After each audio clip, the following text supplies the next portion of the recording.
Good evening, everyone, and oh goodness, these are amplified sound tonight. Good evening, everyone. Welcome to the June 21st, 2022 meeting of the school committee. I am going to call this meeting to order. We have a couple of other boards here tonight. I don't know if any of them need to call to order. Julie? Not at this time. Not at this time? Okay, just let me know if that changes. Anyone else? All right, thank you. We're not live yet. Oh, we are not live yet. We're not live yet. Okay. So hold on one second. We're not live yet. Just getting in touch with Christina. Okay. We'll give it a minute. Sorry, everyone. Just in case, I know. Just in case. We did promote it as being a live stream, so I don't want to start without it.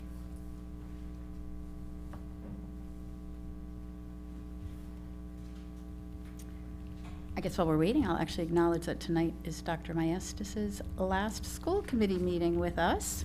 So thank you. I know. Round of applause. I think that's applause for your work, not that it's your last meeting. And everyone else is jealous. I'll take it any way you want to give it, you know. Tonight is special for me because, 2 years ago I never thought I'd be in this position to work for a wonderful community like Hingham. It's been a whirlwind because, I left under COVID conditions and I came back into COVID conditions, and to see how things have changed for education has been humbling, and it's also been exciting to see how we can reshape. And I think tonight with the strategic plan is really part of that. And I think it's, I just want to thank Carrie for actually calling me. I was in my garage and I think I was tearing an engine apart. And when I got the call, I sat down on this little chair that I have in my garage and I talked to Carrie about it, and I said, there's no way I'm going to do that. And then after conversation and I just had this desire to come and do this work. I'm just grateful looking back. It's gone by so quickly. I counted when I left Plymouth. At the time, I did almost 600 school committee meetings as a superintendent. And then when I came here, I was like, oh, no, not more school committee meetings, But it's great that tonight is the last. Probably won't do any more in the role of a superintendent. But I'm just glad I'm here. And one of the things that Carrie talked to me about early on was the strategic plan. And I know we're not live yet, but one of the desires coming in was to get it done. And here we are. Took a lot of effort by a lot of people to actually get to where we are tonight. And I hope I can articulate the mission that is embedded within this document. And but I just want to thank this community, the parents that I've met with, the students that I've met with, and also the administrative team, from the assistant principals, teachers, central office, and it's they've welcomed me from the minute I came in. And how can you not want to work for people that want to work with you? So it's been enjoyable. Some parts have been really enjoyable, others not so much. But even the difficulty is grounded in helping, right? So that's what I do. I've always been a helper, and I'll continue to be that way. And I hope what we shared tonight is going to help this community move forward in a powerful way. So, I got to stop talking. Yeah, no, thank you. I also realize, I don't think I want to realize it. It's John's last school committee Well, meeting as well. Look at that. You look younger already. How is that happening? It is your last full meeting anyway. We do have an executive session meeting tomorrow, but Right. wow, Yep. been through a lot of these. It's been 11 and a half years. So I'm very thankful to the taxpayers of Hingham for allowing me to work here. I think it's been a great time. The time has gone by fast. 11 and a half years have gone by very, very fast. I think we did a lot of good stuff. I think the organization is in good shape. It's really intact. We got a new middle school. We got a field complex. We've dealt with fire, flood, famine. We've really we've really hit the gamut for a lot of things. And I really appreciate the people that I've worked with. You know, I have to say, you know, coming into central office every day, the people there, I just love them. I mean, they are the greatest people, and you know, every day coming into work has been a joy. And then, you know, my leaders out there with Katie Hartman in facilities, and Patrick at the buses, Patrick Cunningham, and Kim Smith at food service, and Jackie Sansone and Kids in Action. I mean, those are the people that get all the work done.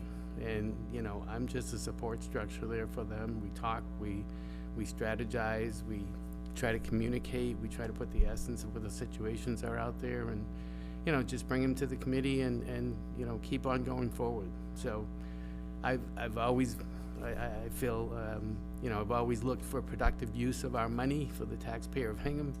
I live in town too, so I'm very happy that I've been the one controlling the dollars, because I know that they've been spent well. And, you know, there'll be a lot of missing too, you know, I mean, because the work has been really fun, very, very busy all the time. But, you know, you get to look back and you get to see all the progress that was made. And to me, that's very rewarding. And I do thank school committees and the people of Hingham for allowing me to take this role on your behalf. Thank you.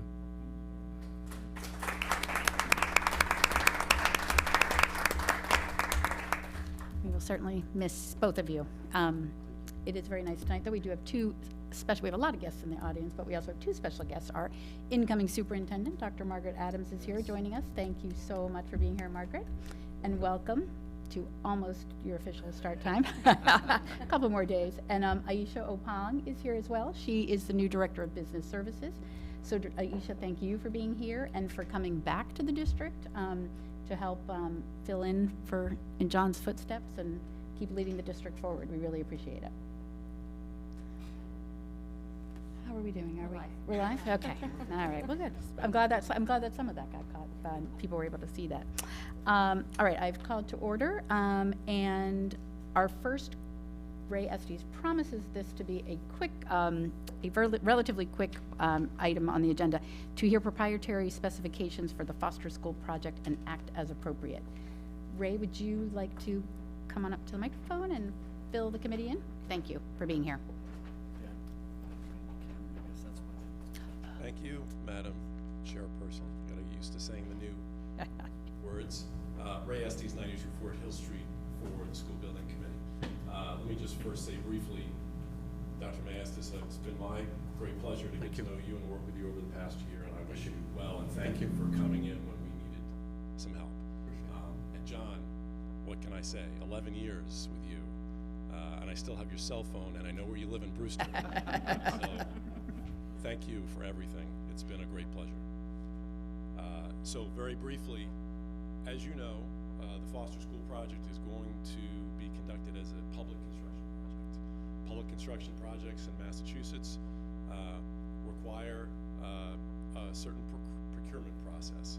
And part of that process is that if you want to specify any particular item by a particular manufacturer or a particular type, you have to have a formal approval process.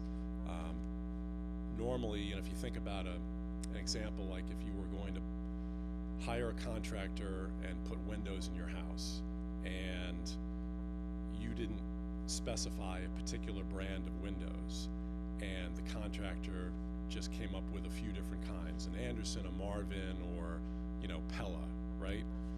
But if you wanted to specify a particular window, like an Anderson 400 series, or if you lived in a historic district in town and you were required to install a particular window for a particular reason, then you might specify in your contract that the contractor had to provide and install a particular manufacturer item, right?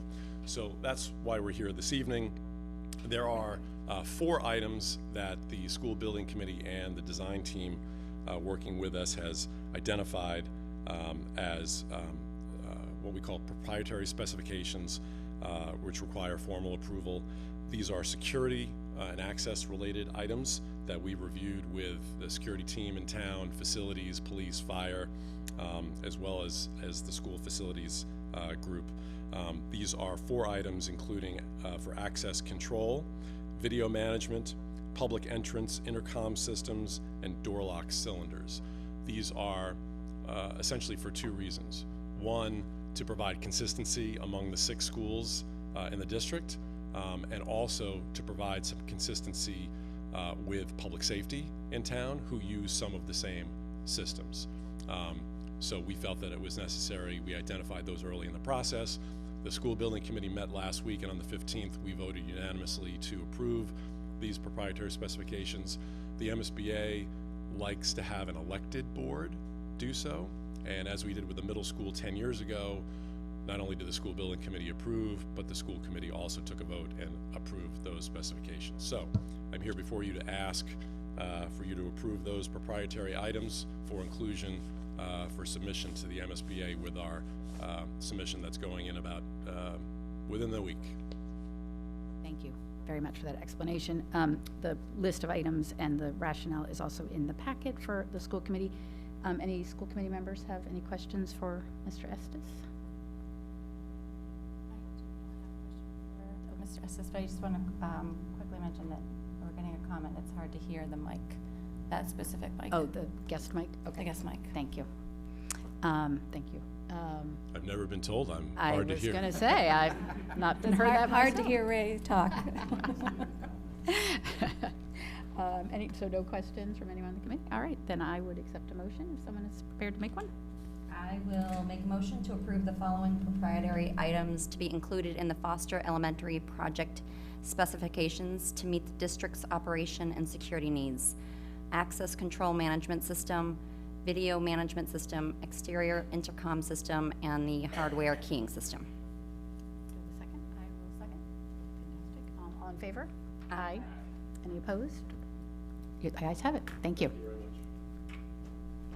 Thank you very much. All right, now for the main event, item number 3, the strategic plan presentation. I will turn it over to Dr. Maestas. Thank you, and welcome everyone tonight. I know we did some introductions here earlier, but I just want to start off tonight by reiterating that when I first decided to come on and support Hingham by being the interim superintendent, one of the key features that the school committee was very interested in is moving forward with a strategic plan. And, you know, as we begin this presentation tonight, I want to highlight the 21 people that were part of this process. I will identify them at the end of the presentation, but a lot of effort went from this group to be able to present this. So when I speak tonight, I speak for the group. I am the interim superintendent. I acted on behalf of the committee, the school committee, and also the residents of Hingham to help just be a participant. So what you're going to hear tonight is the work of the committee, and it is through the facilitation of TLA, Teaching Learning Alliance. They were the facilitator consultant for this work, and Scott Borstel, and Ed Lee, and Anna Nolan. Those 3 consultants were really the key players in helping us to ferret down exactly what we're going to hear tonight. Keep in mind that Dr. Borstel was scheduled to be here tonight, and he called me at 8 a.m. this morning, and he sounded horrible. He has COVID, and he was planning on being here with us tonight, but I told him I got it covered. So hopefully I am able to guide us through this process, answer a lot of questions, but I'll go ahead and begin that process now. So one of the things that I want everyone to reflect on is, in Hingham there was a strategic plan that was built from 2016 to 2021, and it was the intent of the school district to build this plan and re-energize the strategic plan last year. But as a lot of other things that happened in education during last year, it got postponed. And that really got put on the agenda for this year. I came along, met with the school committee, and we came up with a plan of action to actually get this done. So here we are tonight, and we're grateful to have that done. And this plan is a 3-year plan. Some districts do 5-year plans. we thought it was important to introduce a 3-year because there are so many things that can happen societally, technology, and other things that happen in education. We thought a 3-year plan would be adequate. I will reference tonight a number of initiatives that will be moving forward. This plan represents about 25 initiatives that will move forward, but the Strategic Planning Committee had on their radar over 60 initiatives that are backup information that we will share with the school committee. And one thing that I want to make clear before we get into the strategic plan presentation in its entirety is, although the strategic plan is very key to moving the district along these key initiatives, but there are so many other things that happen in the school district alongside the strategic plan, things that we've been working on for forever, and curriculum development, all those things that, PD, all the things that we normally look for. The strategic plan might add an added focus, but all those things still have to move forward. The superintendent's checklist that has so many initiatives that the state requires school districts to move forward with, those things happen too. The information that's in here are key tenets that the district is really going to energize and put effort towards, and we'll explain those tonight. So the biggest piece that we have is, we had to look at a lot of historical data for the school district, and that is key elements to us building the plan. So Dr. LaBellois was key in this aspect. He populated a folder full of data, ranging from years back, so we could actually take a look at the historical aspects of Hingham. And it was a great deal of work and a great deal of information to look at. We had the opportunity of selecting a strategic planning committee. We had 21 members that came together to help us with this work. We also had 6 focus groups that we had around the community that were really stakeholders of the community that would actually help us to narrow our focus, but yet include information from these key stakeholder groups. We did a survey that went out to the community. We had a little bit over 400 responses and comments from students, staff, families in the community. And we had 6 3-hour evening meetings with our 21-member committee to be able to look at this information and develop this plan. So as I say this, I want you all to realize and just kind of understand that we did this, the administrators on this team and even the school committee members on this team were participants. We didn't run it, we didn't facilitate, we were just like everyone else. We provided information when we felt it was appropriate, and we didn't shape it, we helped to shape it. It was a collaborative process. So during this winter and the spring, members of this group came together, and we really worked on this roadmap for the district, and it was developed in the 3-phase model. So it's not easy to see this projection unit, but I'll describe it to the best of my abilities. It was a 3-phase process. The first phase was build the foundation, and the foundation is really understanding all of the data and all of the conditions that make up the Hingham Public Schools, from preschool all the way to high school and beyond. And we wanted to really collect all this information, digest it, and that information through focus groups, data, these surveys and information we collected helped us to begin to build the plan. And that's phase 2, is building it, which was cumbersome because there are so many desirable initiatives that this community would like to see happen. We took a great deal of information, and I want to give the parent community and the teacher community, student community, a great deal of congratulations and thanks. The information that they provided in the surveys was extremely comprehensive and very detailed. So when we broke that apart, we were able to actually pull a lot of pieces out of it that helped us to incorporate into this plan.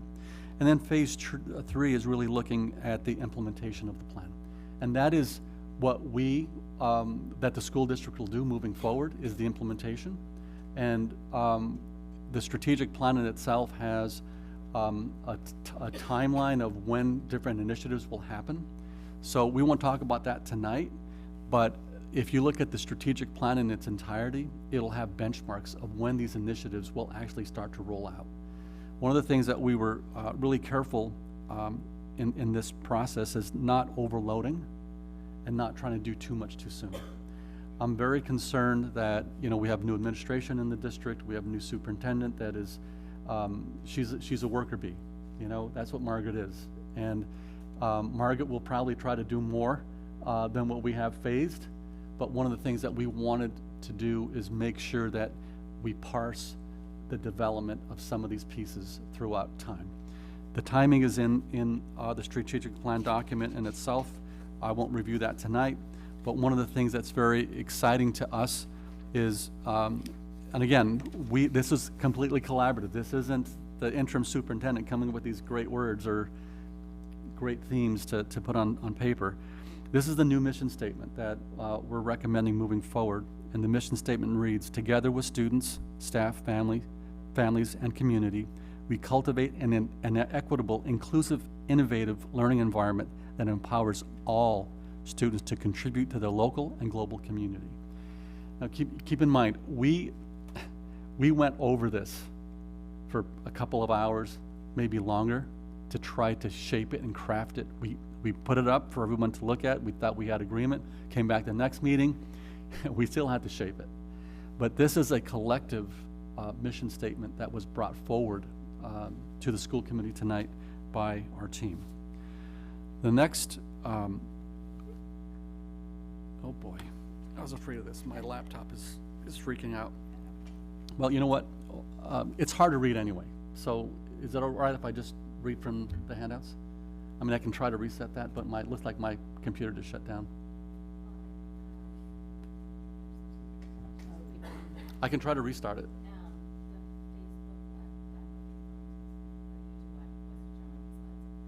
Okay, okay. All right, well, you know what we'll do is, people can ask questions through Facebook, so that would help. Slides have to go. Where are they showing the slides from? They weren't. Oh, they weren't. They were Okay. showing- Oh, they were okay. showing, they were not showing. All right, so let's move on to the core values. Just so what everyone in the audience knows, I had a presentation on the projection unit here at 220 Central, and it's kind of bright in this room, so it's a little difficult to see. And then my computer, PowerPoint just shut down and quit, so that's what I get, I guess. So anyway, the next slide is relative to the core values. And the core values, again, it's one of those pieces that the team put together. The core values are as follows. The Hingham Public Schools core values should remain constant in an ever-changing world. These values provide the foundation of our work and influence how we conduct ourselves and engage with others. The following set of core values was established, and these core values were established by our team. Inclusivity and belonging, not in any priority order, okay? Inclusivity and belonging, community well-being, lifelong learning, student-centered, personal excellence, innovative learning, civic and global responsibility. And these are the core values that we hammered down for quite some time, and we were able to settle on these core values for the district. So our mission statement, you heard that. We get into our core values. The next piece is going to be our vision statement. The vision statement reads, proposed vision statement reads, all students will embark on a lifelong journey to flourish with empathy and confidence. So when you consider the mission statement, the core values, and the vision statement, one thing that we were cognizant in developing these themes is that we wanted the population of stakeholders in Hingham to actually remember these, so they wouldn't be so cumbersome that you couldn't recite them, so that if you saw it in the school, on a wall, and in a handbook, that you'd be able to remember what they are and how it connects to you. So that was one of the things that we were really concerned about, is that we wanted something that was relatable, relevant, and you could actually remember it. You know, it was important to us. The next piece is a theory of action. And those of you that are familiar with theories of action, this is a number of really key words that identify the theory of action of this strategic plan. And I'll read it.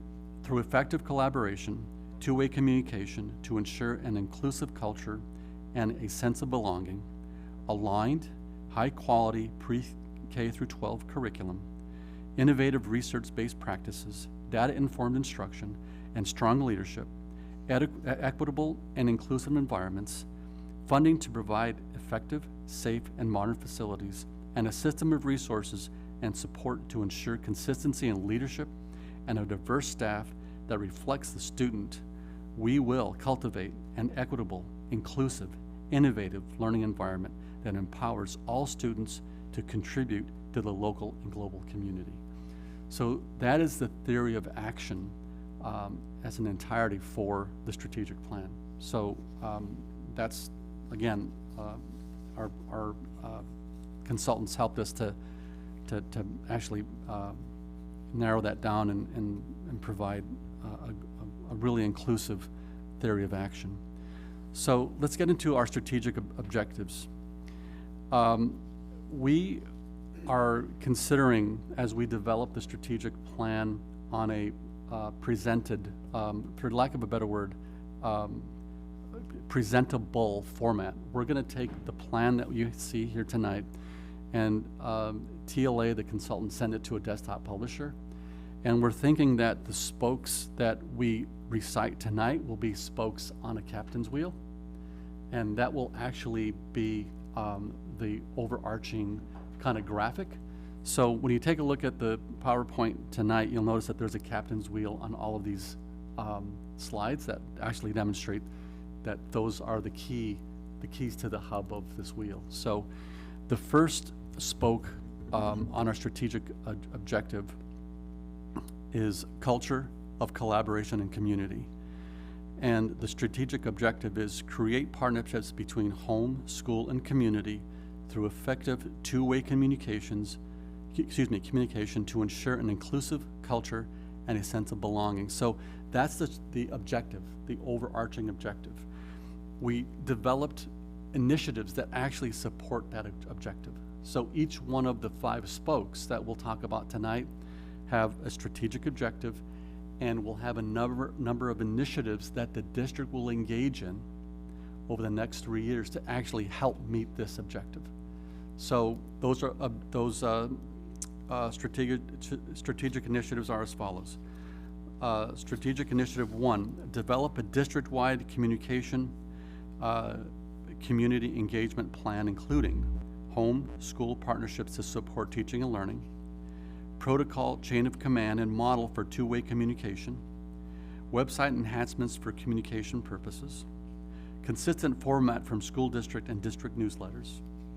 That's the first strategic initiative. The second one is align procedures for the recent updated policy manual. We have an updated policy manual, and we are in the process, and the district will continue to look at how they update the procedures to support that policy manual, and that will be forthcoming work. Strategic Initiative 3, align district documents to reflect strategic initiatives and common district-wide practices. So how do we take a look at all the documents that are in place today, and how do we ensure that they match what's in this document, okay? Strategic Initiative number 4, improve communications between home and school during critical transition years, preschool to kindergarten, grade 5 to grade 6, and grade 8 to grade 9. We heard from parents across the board through some of our focus groups and surveys that those transition periods of time are somewhat stressful for kids and families, and more communication about that process and how that works would be much appreciated. So that's the first spoke of this initiative. The second spoke, and this is the Strategic Initiative 2, ensure student success through aligned high-quality pre-K through 12 curriculum, innovative research practices, and data-informed instruction. So the first initiative is develop innovative pathways to enhance student learning. The second one is actually, this is bullets underneath the first initiative. Develop early identification and innovation strategies to identify at-risk students and develop innovative pathways for students' academic intervention and support. The next one is revise the middle and high school schedules. We heard from parents about the high school and middle school schedules. We also heard that from staff about how cumbersome it was and how it's been the same for quite some time. The next one is develop common master schedules across all elementary schools. There's information that was brought to the district relative to the schedules being different at every elementary, and how can there be some level of attention to that. Provide equitable access to upper level academic courses and AP classes. So how do we provide equitable opportunities for students if they choose to be part of upper level academic courses? How can that happen? Same thing for AP classes. How can that structure be modified and developed so that students can have equitable access to those courses? And that's one thing that we heard from parents loud and clear, and students as well. Strategic Initiative 2, explore and implement research-based initiatives, research-based innovative instructional practices. Implement a universal design for learning model, provide student professional development, and support universal design for learning practices in classroom settings. The next bullet is enhance the use of data to inform teaching and learning. The next bullet under Initiative 2 is develop and implement common elementary math assessments. The next strategic initiative under 2 is explore and implement research-based innovative instructional practices. Implement universal design for learning. I think that's the same. I think those are the same. Oh, they, why did it the same? Right. I think it was, yes. Okay. So I think it's Okay. number 3 is on the next page. All right, sorry, Yeah. everyone. That is working at this late at night, sorry, everyone. Strategic Initiative 3 under Spoke 2 is engage in a district-wide process to create a portrait of the graduate, pre-K through 12. The portrait of the graduate is the work that really takes a look at where you want all students to be from pre-K to 12. And it's all students, not just a few students. It's sometimes this is called the vision of the graduate, but this is really a portrait of the graduate. And what do we really want our kids to be able to think, see, and do? And that's something that is right now is part of the New England Association of Schools and Colleges process for the high school, but it is really a great opportunity to do that from a pre-K through 12 model. Strategic Initiative 4, identify and implement a new elementary reading program. And Strategic Initiative 5 under Spoke 2 is fully fund and engage in a multi-year curriculum review and adoption cycle process. So one of the things that we talked about was how do we put on a calendar a multi-year curriculum review process that you don't have to fund every initiative every year. It's cycled so that you can actually expect when each program will get a curriculum adoption and perhaps textbooks that may go with that. It's very expensive to fund curriculum adoptions, and it's great to have a funding cycle and a review cycle that will actually set the pace for the future. It's pretty exciting to engage in. Spoke 3, this is Strategic Initiative Spoke 3, and this is healthy, equitable, and inclusive communities. And this strategic objective is cultivate an equitable and inclusive environments that promote a sense of belonging to allow for social, emotional, physical, and academic wellness. The strategic initiatives for Spoke 3 are, the first one will be to establish a system of support to respond to social and emotional needs of all. Fully develop a socially emotional program at the middle and high school level. Our programs are in play now, but they are just beginning. And I think what we're talking about here is really allowing these programs to really reach their potential. The next one is address post-COVID sense of trauma. We've noticed that we have a number of our students in our school district that are experiencing the effects of COVID. And that is another spoke of, for lack of a better word, spoke of our socially emotional model in the district of how do we help students deal with some of the issues that they are discovering after trauma, after COVID, which has really resulted in trauma. Explore a restorative justice approach to discipline. We actually, in Hingham, have introduced restorative justice modeling this year, and it will continue. But again, it's that repetitive practice and explaining it and communicating it to all stakeholders in the district, and that's one thing that we'll continue to do. Implement an initiative to support staff well-being. That's one of the things that our staff really highlighted to us is, how can we keep our staff in our classrooms? How can we keep them coming back? The last couple of years have been extremely cumbersome for education, cumbersome for our teachers, and how do we develop programming to support them and keep them engaged and keep them extremely excited? Their well-being is important for them to be, on top of their game in front of students. Strategic initiative 2 is provide all staff, including athletic coaches, professional development training in diversity, equity, and inclusive practices. Strategic initiative 3, update the current bullying prevention plan. Keep in mind that there is a bullying prevention plan, but it needs to be updated for relevancy and currency. So that's one thing that will happen in the near future. And again, we have all of these initiatives on a timeline of when they will actually begin and hopefully become complete. Strategic initiative 4 for spoke 3, establish procedures to report incidents of bias. Okay, that is one thing that the committee felt that was an emerging issue and awareness under this spoke. Strategic initiative 5, complete an equity audit, including auditing current curriculum content. And that's something that we do now in education, is we do audits for equity, and that is something that takes time. I mean, all our documents have to be reviewed, curriculum matter has to be reviewed, textbooks are reviewed, and that does take some time to do.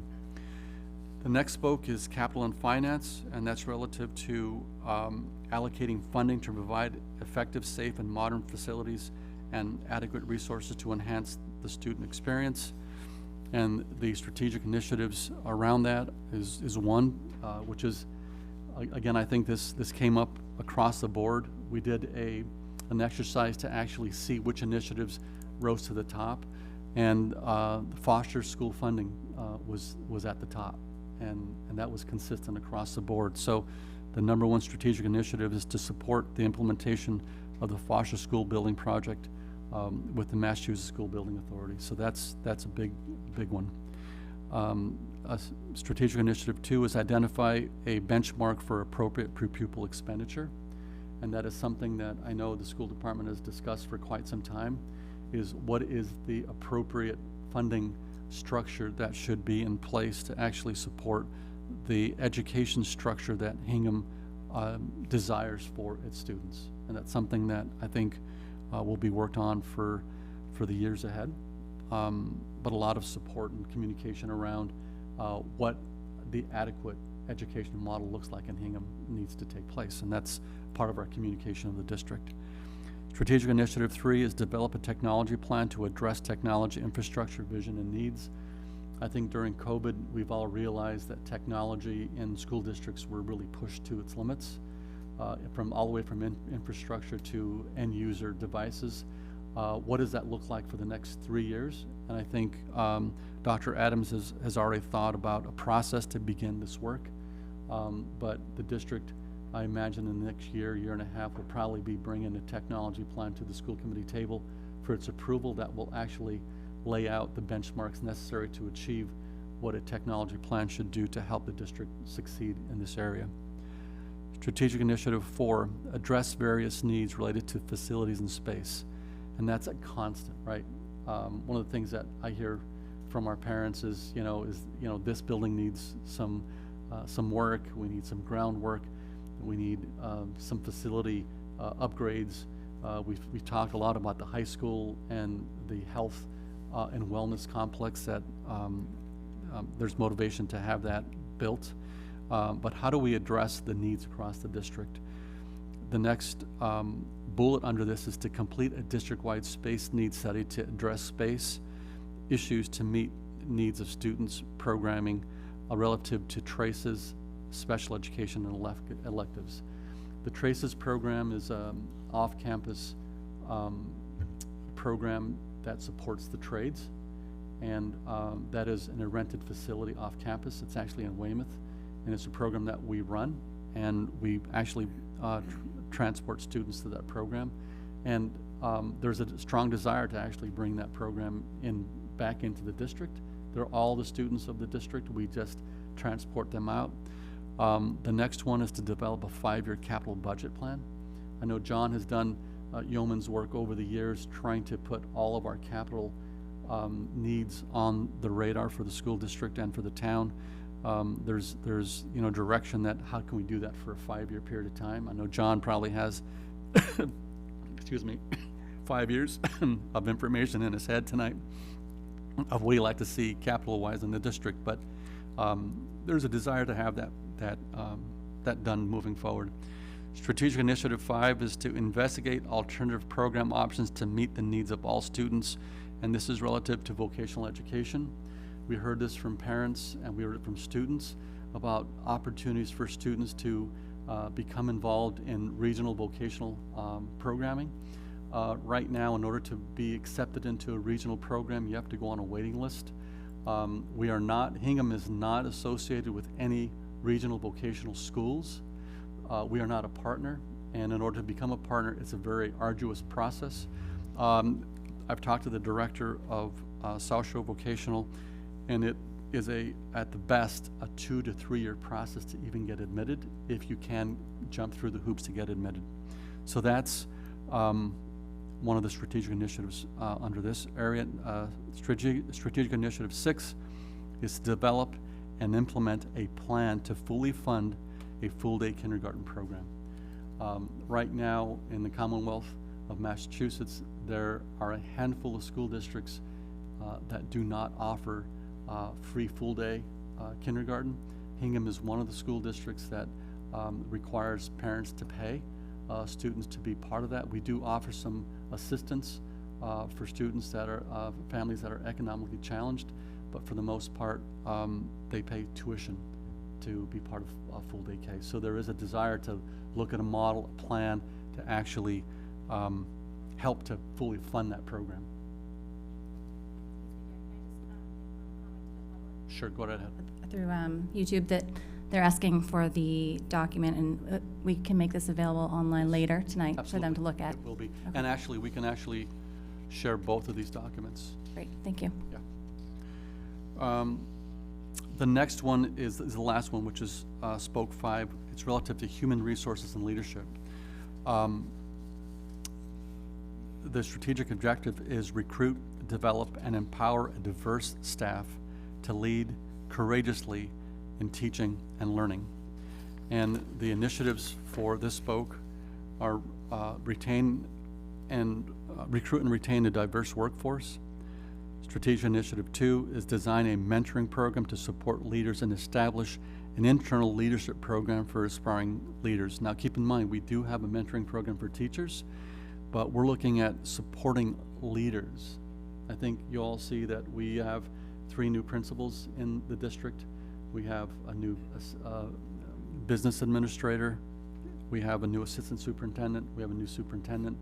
And I think the goal here is to actually design a program to keep them energized, to mentor, and also to build a structure to recruit from within, but we train them.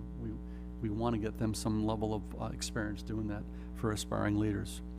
The next initiative, number 3, is explore ways to provide collaborative prep time for staff to support educators with common planning time and grade level co-curricular opportunities. I think this has been a desire for our teaching staff in Hingham for quite some time. There is great benefit to having collaborative time for teachers to prep so that there's a level of understanding and consistency of lessons and planning from classroom to classroom, especially when you talk at the high school level where we have multiple sections of different courses.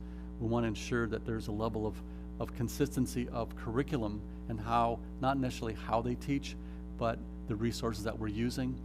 Elementary is another good example. If you have 3 fourth grades, 3 fifth grades, you want to ensure that we're teaching, we're not on the same page, but we're actually teaching the same curriculum, the same content.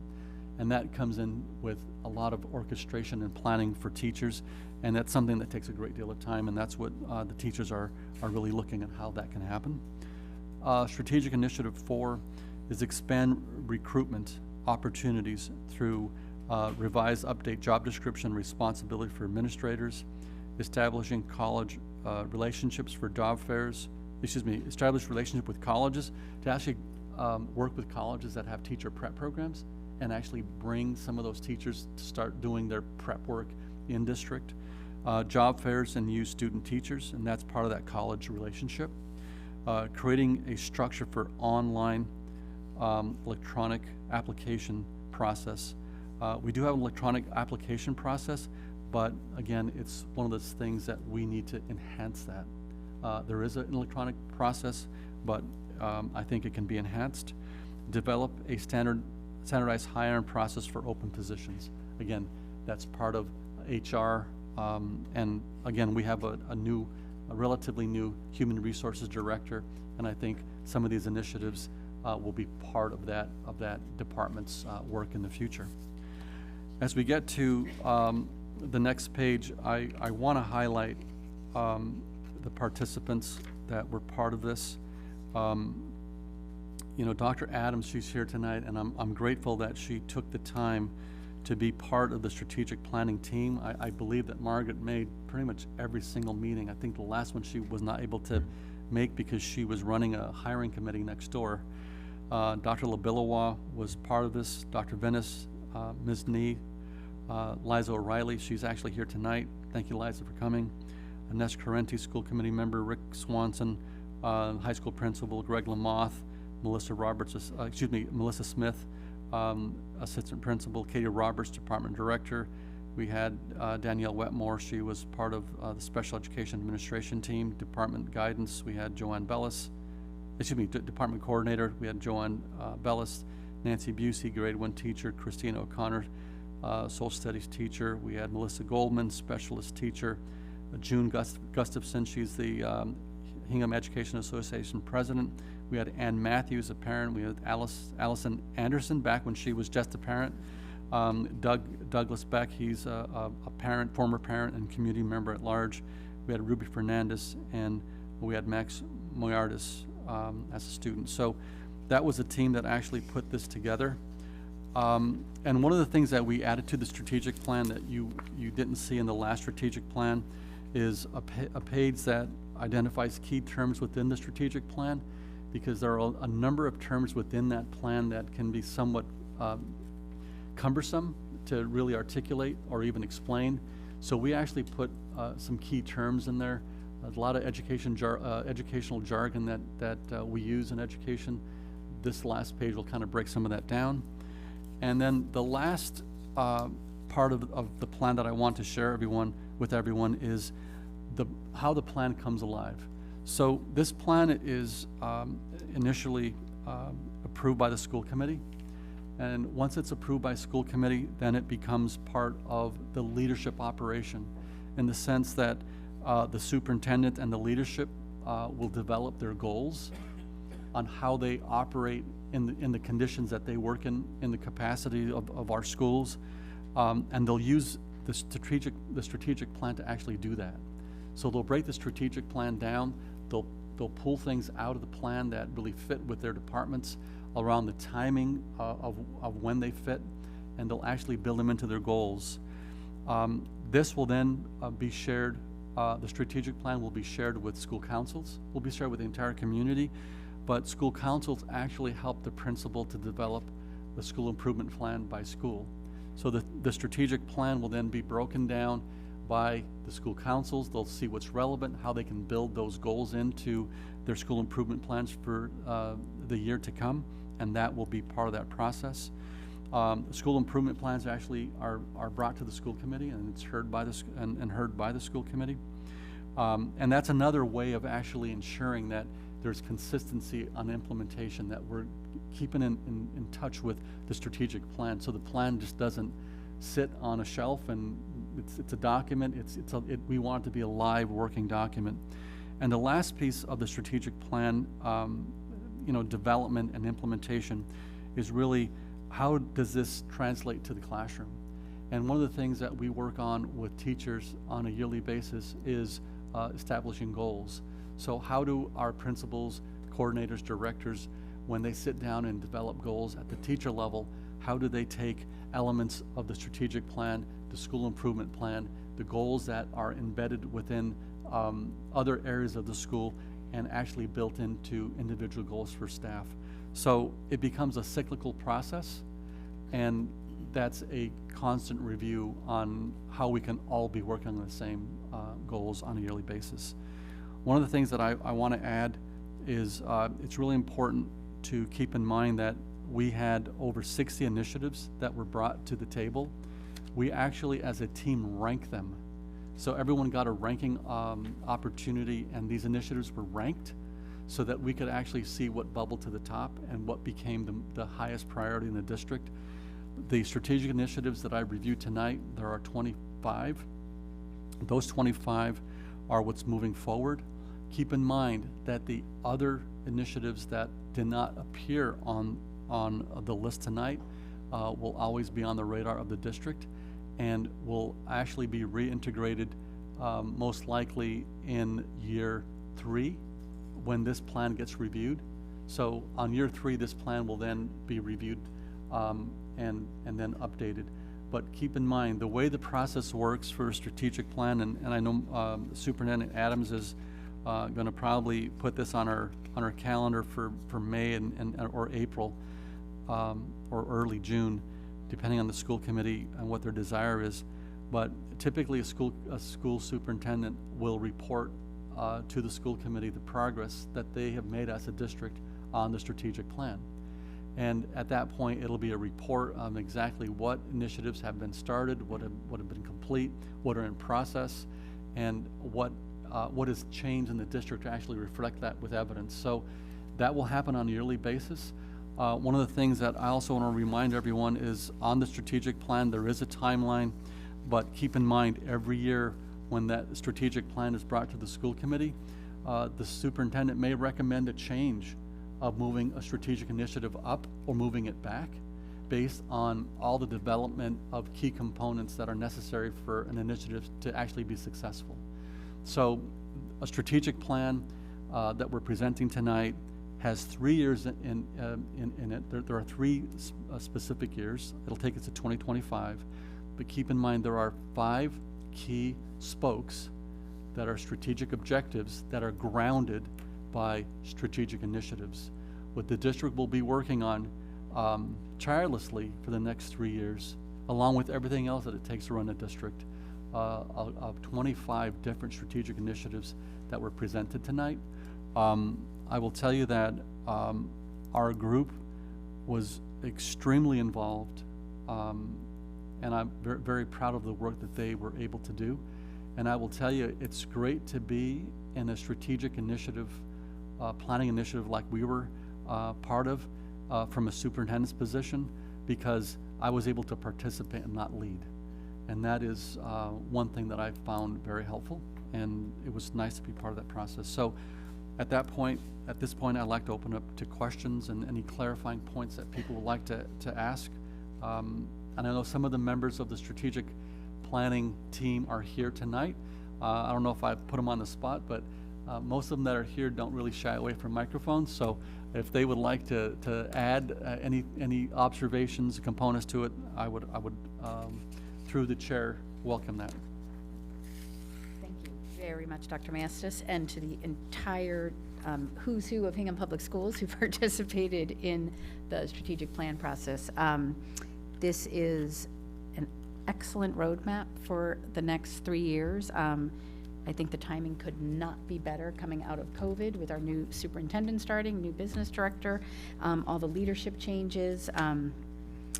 My fervent wish is that we will be able to follow this roadmap and there will be no detours along the way for something, but knock wood, if it happens, we will hang through it together. I actually love this header, Hingham Together. You know, can I? Yeah, address that? please do it. I have it on my notes to Oh. include it, and I just wanted to highlight that we did, you know, probably spent a couple hours on this, is trying to come up with a tagline, you know, like what, you know, how do we title this?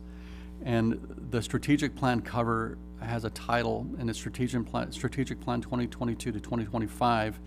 It's Hingham Together, Navigating Our Future. So that's really the title of the strategic plan, and that's the tagline of it. And I think it's it really does signify a moment in time, right? Because we have all seen a division of our communities over the last couple of years, and it's how do we bring our community together educationally, and how do we set the future straight for our students? So that's kind of what we were thinking. I like it. I think it's simple, but it's very poignant, to your point, right? Bring people together, because after all we've been through over the last couple of years, right, we know that it's tried but true statement, right? Stronger together, right? So, and I think if we can move forward collaboratively, I think we'll continue to be in good stead. So I'll ask the committee members first if they have any questions for Dr. Maestas or anyone else on the Strategic Planning Committee. So, Allison, you want to go first? Sure. Thank you for presenting to us, Dr. Maestas.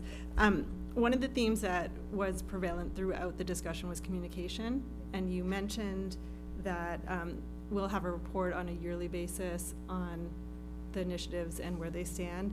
But I know one of the things we talked about was a dashboard for the public, so they could see all the initiatives, what was happening on a certain timeline, and receive updates. Can you talk a little bit more about how that would be presented not only to the school committee but to the public?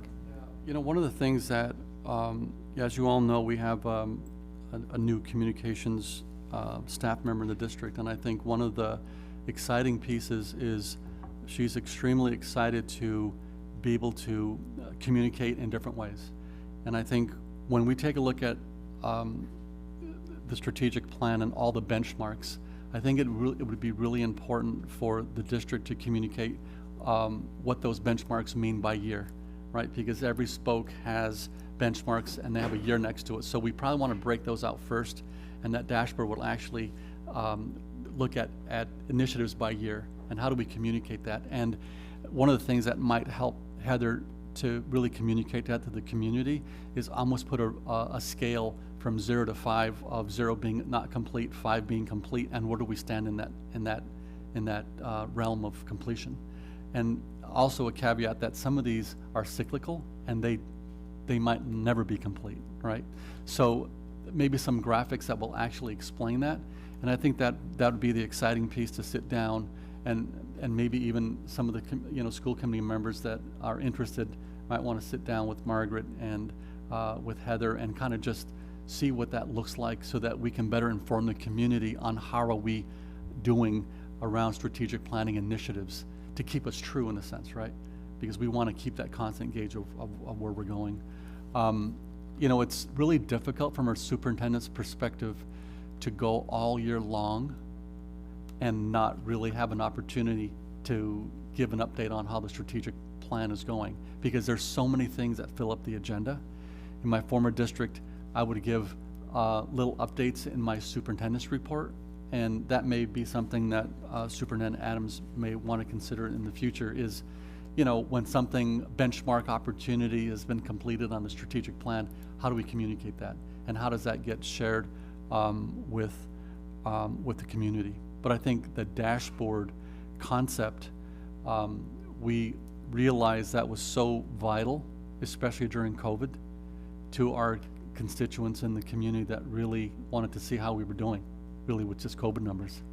And that was like, I bet you our website, the Hingham website, probably it was extremely popular, and and under normal conditions we probably don't see that, but when there's information that people want to see, how do we present it? But I think that would be a definite goal on communication for the district. You're welcome. Yeah, this is going on with communication with the district. This is just one of those transparency questions. I don't know if someone can explain how under Spoke 3, Strategic Initiative 3 on update the bullying policy, if we want to talk, I don't know if either Jen or Gary or someone wants to take this, so explain how that's different. People who are paying attention might notice we updated the bullying policy last week. Sure. Which is not what the strategic plan is talking about. Yeah, so I just wanted to make that clear. Yeah, so one of the things that we need to inform the community on, and this is one thing, an observation that I learned throughout the strategic planning process is there's a lot of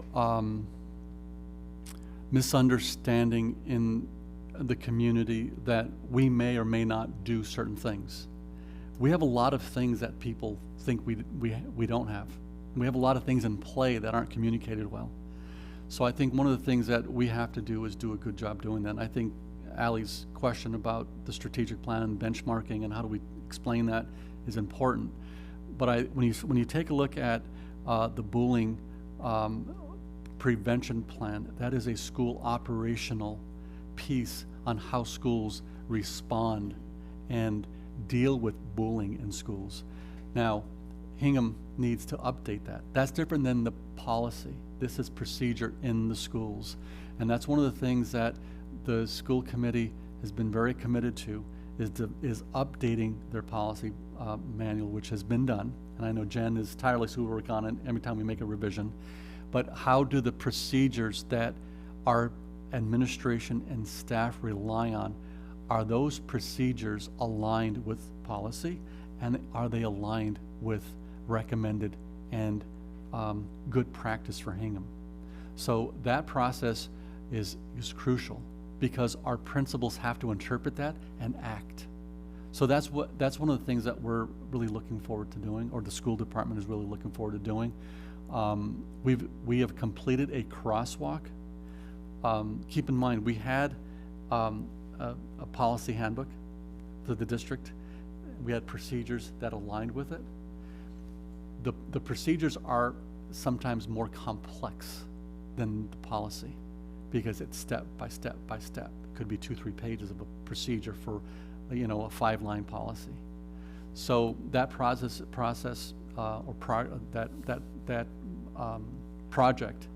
is in process. The crosswalk has taken place, so we can look at what's still relevant from the old procedure book to the new one relative to new policy. A lot of work needs to get done on that, and that's why it bubbled to the top on the strategic plan. Should I just keep going? Yeah. Okay. And for Spoke 4, strategic issue number 5, you described that as talking about the vocational program.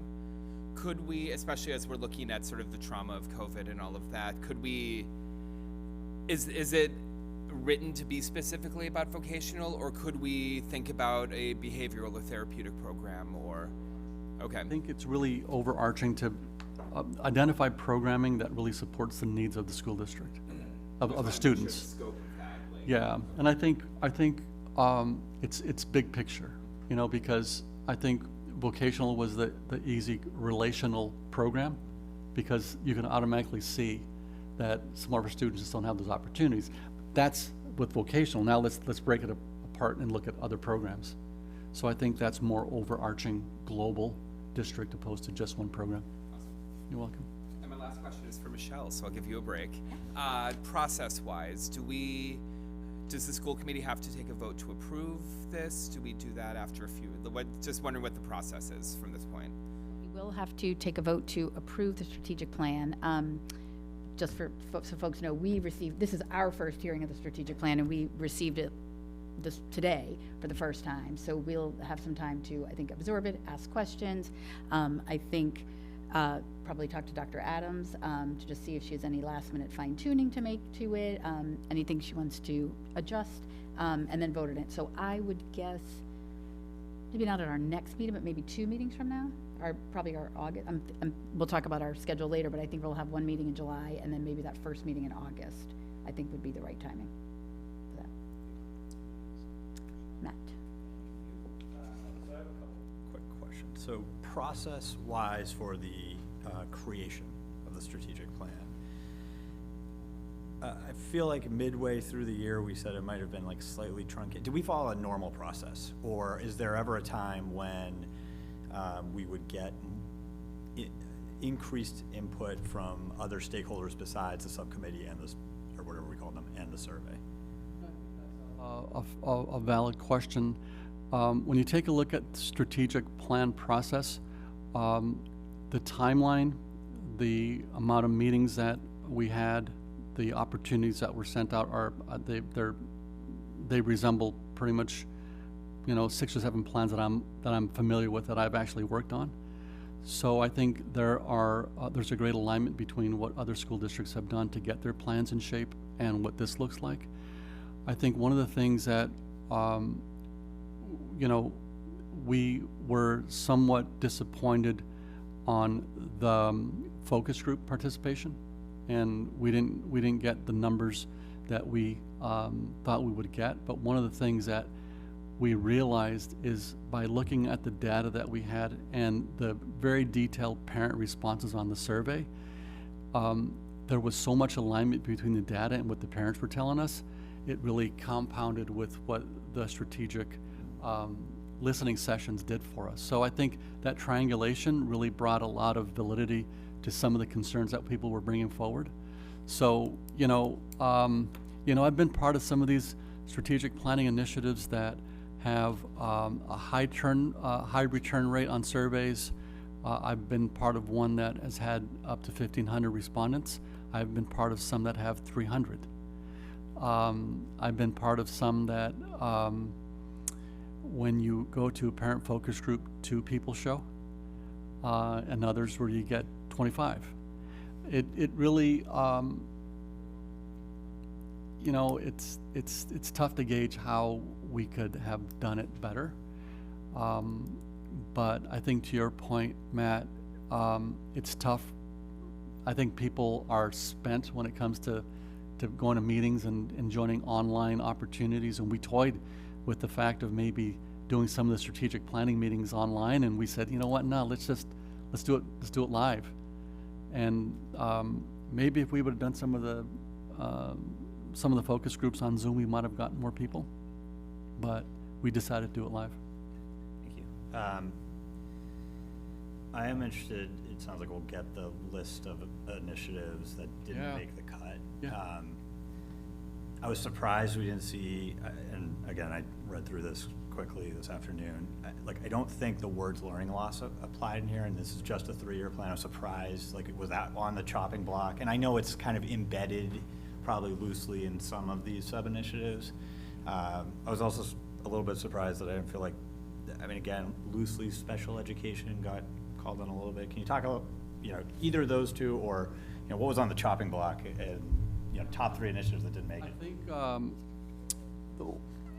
I'll share the list with all of you sometime tomorrow, and you can see what they were. But keep in mind that a lot of what you're talking about, they're embedded in some of the major initiatives that we have in play, because special education was a key theme in our work, and that was equitable service for kids, right? So when we start looking at equitable, what's equity, not only in how we see each other, but about what kids are receiving in the classroom, right? So I think that theme is very strong within the strategic plan, and that is part of the work that we do in the district when we roll this out to administration and even look at curriculum and looking at resources. How do we ensure that all students are realizing their potential, and the structures support that? So that's kind of the lens of the strategic piece. It's not specifically identifying special education. It's not identifying specifically vocational education in certain areas. It's not identifying the arts in certain areas. It's not identifying specific programs, but it's an overarching theme of how do we represent our kids equitably with the resources and appropriate structures to support those students in their space, in Hingham, right? And that's kind of what we really discussed. And Carrie might be able to add to that. I just wanted to add to that too, that you know, one thing that came out with the data is there's special education students in some cases are very siloed, and so there's general education, there's special education, and we kind of recognize the need to kind of break that down and make it so all of our students. So I'm just looking at spoke to, you know, developing earlier identification strategies. It doesn't say special education, it says at-risk students, but that includes that. The Universal Design for Learning is designed at all students, but would definitely benefit special ed students.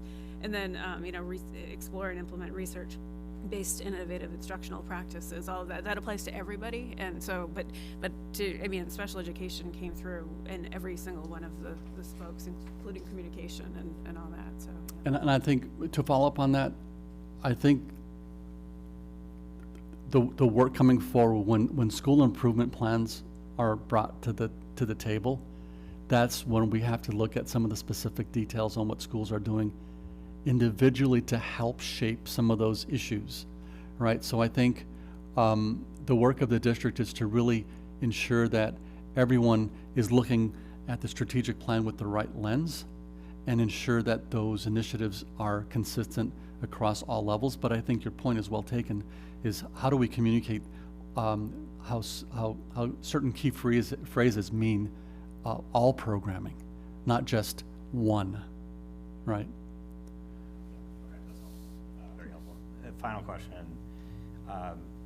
and I usually don't, or I'm not trying to wordsmith, but I'm curious. In our last strategic plan, the spoke 2, I think, is most similar to goal 1, student learning. Before we had said provide an innovative, authentic, inclusive, comprehensive educational program, fosters and sustains student curiosity, inspires students to be passionate and purposeful global citizens.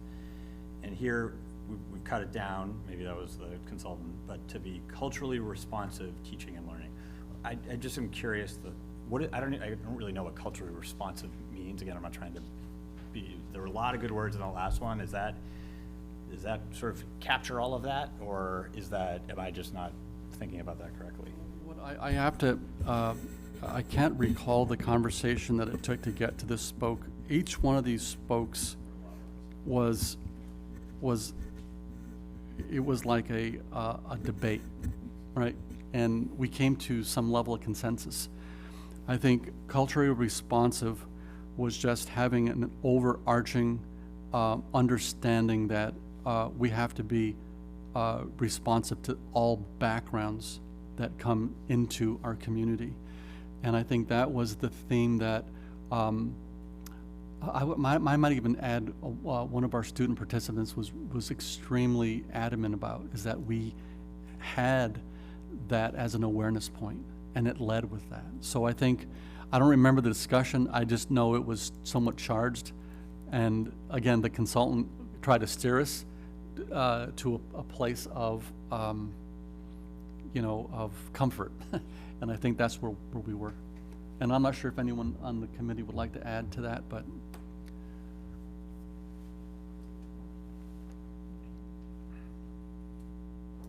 Jen? Thank you for your presentation tonight, and then thank all the participants in the strategic plan committee. My first question is about it's spoke 4 under capital and finance, and then the initiative, which is number 2, identify a benchmark for appropriate per pupil expenditure. And then I also have on this other slide, I have the outcome, address financial needs of district programs and personnel. I don't know if you could just talk a little bit more about that and the difference of that versus when the business manager sets the budget every year. Well, one of the things that we do is when you build a budget, you take a look at what the needs are. In Hingham, we build a needs-based budget, right? So what programs need, what our principals tell us they need. We really try to understand what they are at a high level. And, John will wear them down. And we finally get to a point where we agree on a number or a program or a staff member or supplies. So we really work hard at doing that. When we talk about identifying what a dollar looks like, a dollar amount, right? There are, and this phrase is used a lot in this community and around benchmark communities that are really compared to Hingham, and we compare ourselves to them. you know, what do they spend on per pupil expenditure? What do they spend on supplies? What do they spend on curriculum development? What do they spend on facilities? So it's breaking their budgets down to actually see where those dollars are going and how do we compare with that? So we can actually see where the voids are, because we're compared to them all the time, not only on expenditure, but on performance. So you kind of have to put things into context. So I think the motivation here was to take a look at, you know, is Hingham in a position to appropriately compete? Well, that's big compete with everyone else. And if we're expected to compete, are we funding our schools at a level that we believe is appropriate? Okay, and there might be some compromise there, because we might have a program that this other district may not have, or we might have several other programs that this district have that they don't. So what is that adequate budget amount for Hingham? So that's what that work is about, is what's adequate, right? Because it's much greater than you know, the superintendent, the business administrator, and all the staff, you know, coming together and figuring out what our needs are, because we're trying to fill the needs of what we see today. How do we actually look at innovative practices? And we did one, right? That last year, you funded social emotional tier supports for schools. You hired a number of tiered one supports. A lot of school districts don't have that, but you made a commitment. So I think it's really calibrating where the district really feels they need to be around budget, and design around that number or not.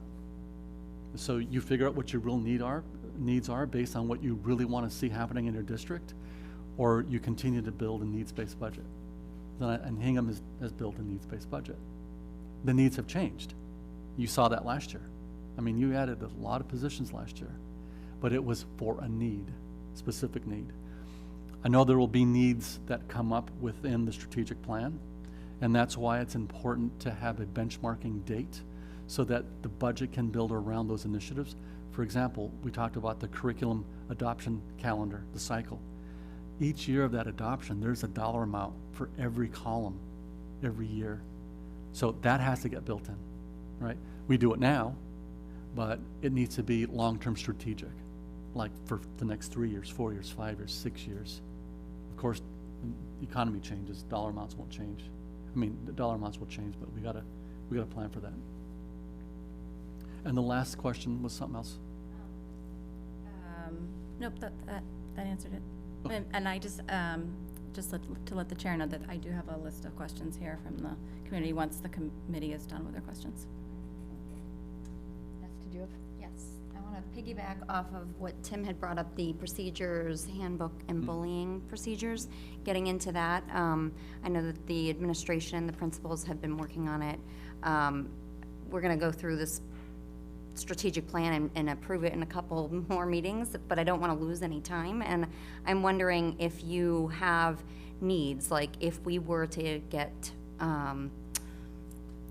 any kind of strategic counselors or people that can help make sure that that happens this summer, so that when we get back in September, the buildings and the administrators have a full set of what to do with bullying procedures, or the handbooks get completed so that they know how they're supposed to be operating. Yeah, and I think that's something that, you know, right now, I don't want to lose sight on the fact that we actually have procedures and practices in place for bullying. It's just what we're proposing through the strategic plan is to refresh that based on what's relevant and what's new and what is better, a better model to deal with some of the situations that we deal with. Your suggestion is one that's well taken, because I think what you're highlighting is it's one of the key tenets of operating a school is to have these procedures in place, especially this particular one. So I will definitely, and I know Dr. Adams is here, we will communicate about that and see what opportunities are available to get some support to actually get some of these. Again, I think it's what comes first, what comes second, what comes third. a whole listing of things of how they're phased in. Again, I think this is one of the ones that can be done. Again, I don't think that our procedures, building-based process procedures, are that far out of date. And I don't know that it would be all that difficult to refresh, but we may get some administrative volunteers to help to do this, but on the other side, we got to put it on the radar to make it happen. Okay.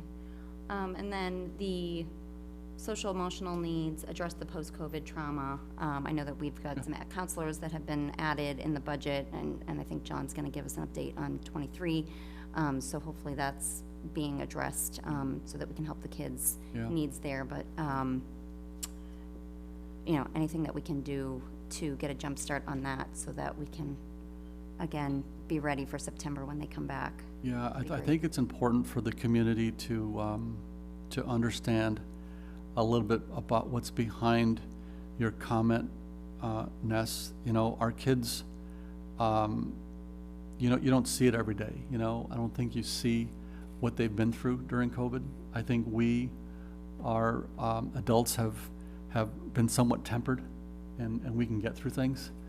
Our students and our schools have really experienced a great deal of difficulty because they were somewhat isolated for quite some period of time. And, you know, students, our current teenagers, current students, they thrive social interaction. They thrive being with their friends. They thrive being in groups. They thrive coming to school. And when that's shut out, you know, we're seeing the impact of that. And I think we're starting to look at how we can best support them. I know you and I have talked about some opportunities for kids because of some of the gaps that they have during this time. And I know that Matt has talked about this a little bit too, about the learning loss, and that is always on our mind, even though it may not be identified as a specific initiative to target this, but everything we do is trying to get kids to be, for lack of a better word, grade level and beyond, lack of a better phrase, right? We want our kids to be at grade level and beyond, but we want them to be socially, emotional well. And that's something that this district is so committed to doing. And I think this strategic plan and the development of it has really had that at the heart of its development. That's what I see. You know what I mean? Yep. And I think anyone that was on the committee could really feel the compassion and passion of the strategic planning group to develop a plan that would really impact kids at a high level. Kids, you know. The adults are on the outside and they're the support, but the kids are at the core. And that's what I think, I don't want to speak for everyone on the team, but I think that was the primary focus every day. And one more. Yep. So finally, I'm looking at just the initiatives and the dates, and looking at the two that jump out are technology and kindergarten. It states the date is 2022. The budget has been built for 22, 23, so it might be something that we could talk to John about. I know that there are some ESSER funds still available, or Margaret when she comes on, but I just want to highlight that, just given the dates that were put into the strategic plan and where we are with our budget. Yeah, you know, one thing that I don't, and I don't want to speak for Margaret, you know, but I will tell you, if some of these things can be implemented and executed earlier, they will be. You know, I think the benchmark is try to get it done next year in the 22-23 school year. But if there's a way, and I know Aisha's here and she's probably back there, you know, smiling, laughing at me, but you know, she's gonna, you know, gonna have to fill that responsibility to give us an update on how we can actually fill some of these voids, and under John's guidance, I'm sure we'll be able to look at how we can make some of that work. But again, some of these may be sooner than later. And Hingham, I'll tell you, John has been, there isn't anything that I've talked to John a lot over my time, and he's an ultimate problem solver, and he's helped me just get some stuff done just by doing a good job explaining it. And he says, okay, let's do it.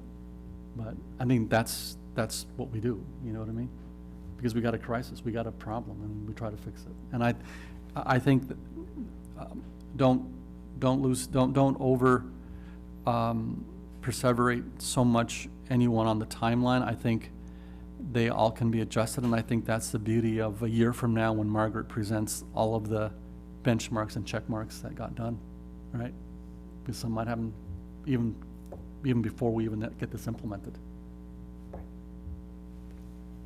Yes, and I think that the timing is important, and I know, given the current economic conditions and where we are as a town from a budget perspective, but these things are important, particularly when, we only have the kids for 13 years and 2 or 3 years goes by. That's, you've missed a whole cohort of students if we can't sort of get some of this stuff get done. And I think to the point of the social and emotional, I think it's important to look at that. When I talk to educators and building principals and the department heads about the students and what they're going through, you really do have to look at the whole child, because if the child has some sort of arrested development and is sort of 2 years behind emotionally and maturity-wise, they're also 2 years behind in the mental capacity to do the work in that grade level. And so you can't just say, oh, just put more homework on them or do some more tests or more quizzes. It doesn't work. It has to be the whole child, because the whole person is there learning at that moment. So I think those are important things to remember as well. Anything else from the committee members? Ally? Yeah? One final question, and more of a process question. As we talk about the budgets, and to Nessa's point about 2022, 2023, and then beyond, I know we're talking about an override coming up, and a lot of what we talked about with the strategic plan was that this would be our roadmap for the next few years and help us build some of those numbers into what we're looking at. How will that work process-wise in terms of adding in those estimates and starting to budget some of these items? The question, and John might want to contribute. I'm a firm believer of being completely transparent about the needs of a district. I think everything that this district needs, whether it's in the strategic plan for the future or not, has to be articulated to the community. And I think there's a process to vet that.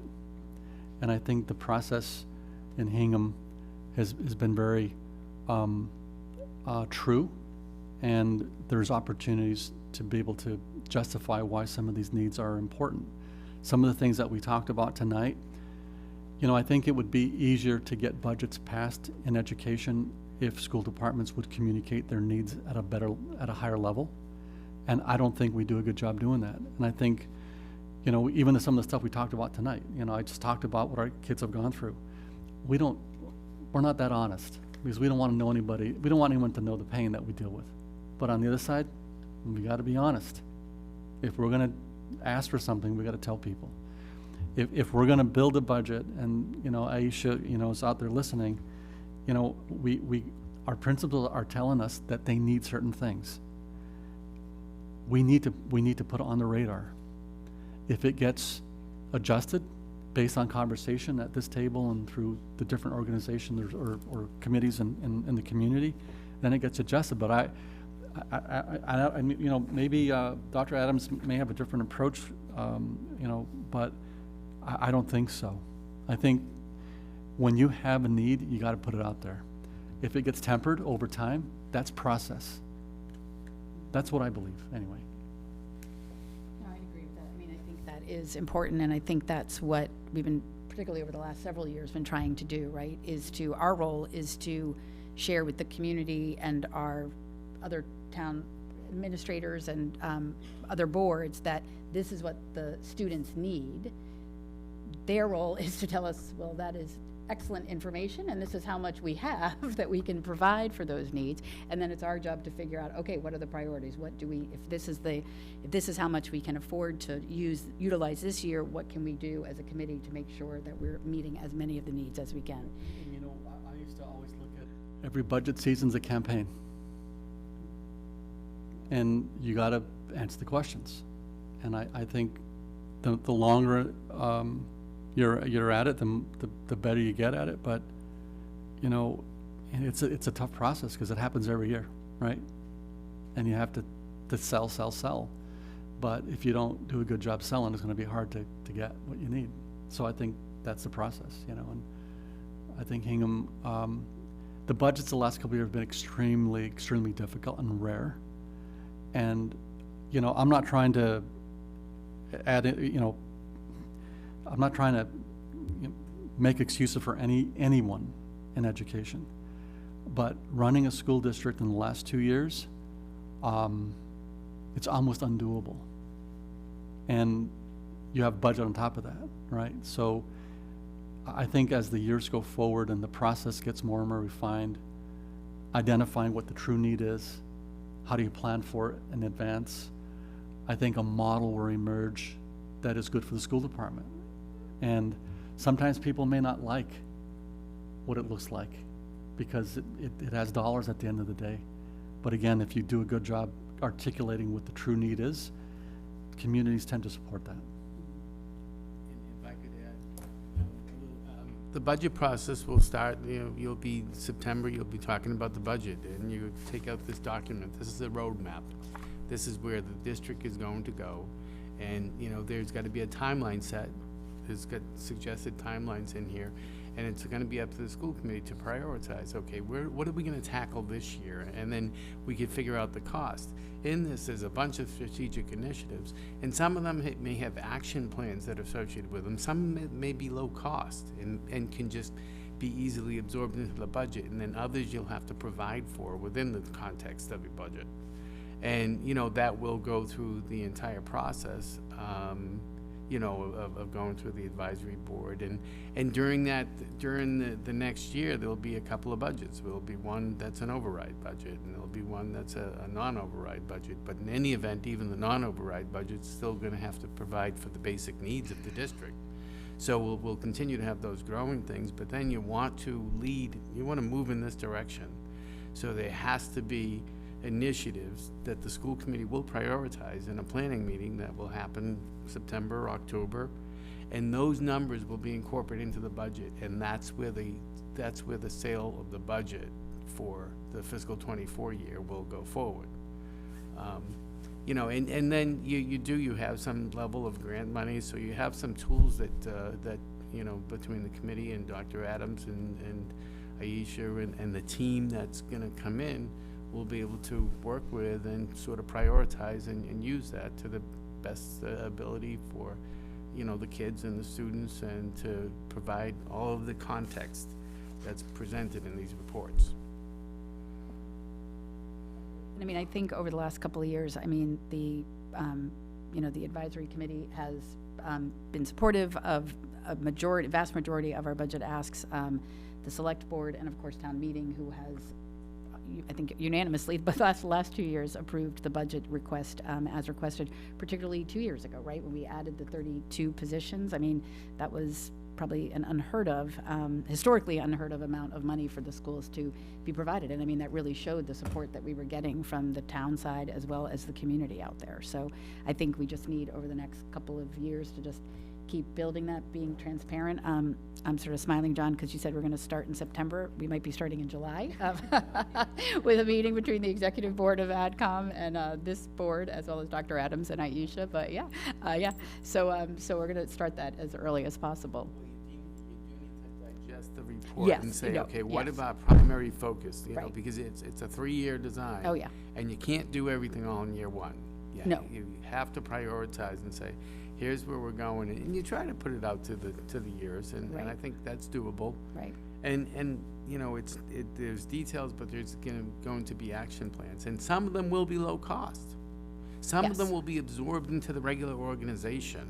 Yes. And that's with communication to the leadership team and to all the people that are leading the schools and moving forward. Yes.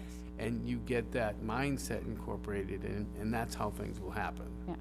For our AdCom friends, so you know, I've circled the ones that are going to be free, and I'm going to lead with those. Just so we can start off on the right foot. Just one last point on the document. I imagine at some point another column will be added to the strategic plan operationally, so that there's a dollar amount that we attach to that initiative, right? So if it's curriculum.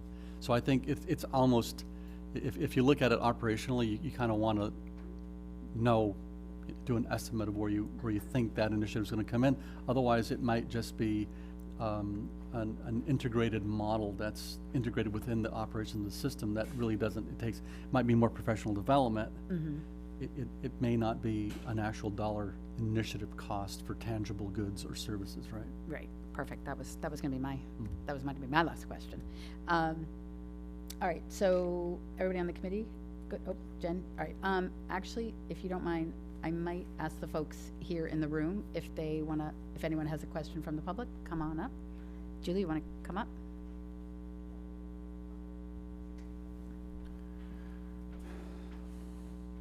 Thank you. Hi, Julie Straley, 231 Levitt Street, Chair of the Advisory Committee. Hope you can hear me okay. I am asking about thank you, first of all, for everyone who worked on the strategic plan. I have a question about the staffing audit that happened this year at the same time, I think, and I'm wondering if that is completed and whether any of the results of the staffing audit informed anything in the strategic plan. Thanks. I actually do that work, and I've completed that work as of last night. I'll be sharing that with the small group of the school committee tomorrow. But that what the staff audit really does is takes a look at class size, it takes a look at our populations in the district, takes a look at our overall student population, our course offerings, to see if we're appropriately staffed based on what an evidence-based model looks like. So I'll be sharing that information with the school committee tomorrow. And then they have to digest it and make some decisions based on how that all shapes out. But it's a cumbersome process. But I know the staff of this district at a pretty high level, but it's taken a lot of effort to get to that point where I know what everyone does at a FTE or a full-time equivalent mode, from a 0.1 to a 0.8, 0.9 to a 1.0. So we have that done.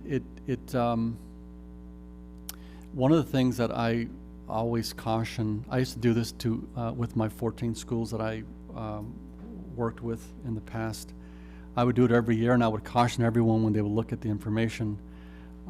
Every school has different structures based on the populations in that school, right? High schools have different programming features, and it's really difficult, and that's why you have to take a look at, we talked earlier about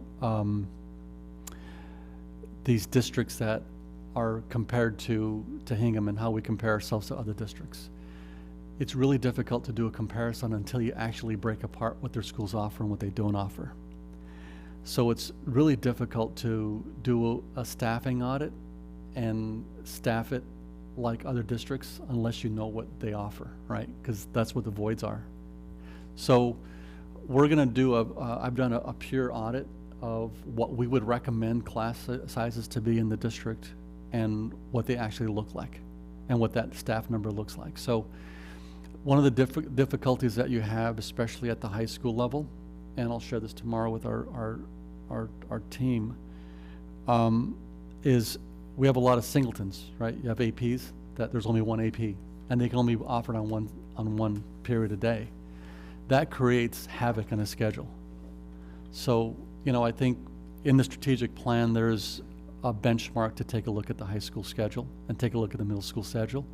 I think anytime you look at that, you start looking at efficiencies on how you can make those singletons survive and thrive opposed to being an outlier in a schedule process. So I think the work that we do looking at our staffing is really going to help take a look at opportunities and how our schools operate.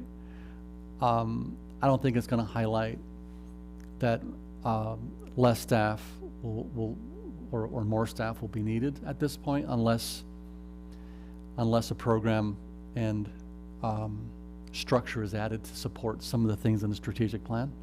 But I'll share that information with the school committee, and they can then package it in a way that they think would be beneficial for the different stakeholder groups in the community.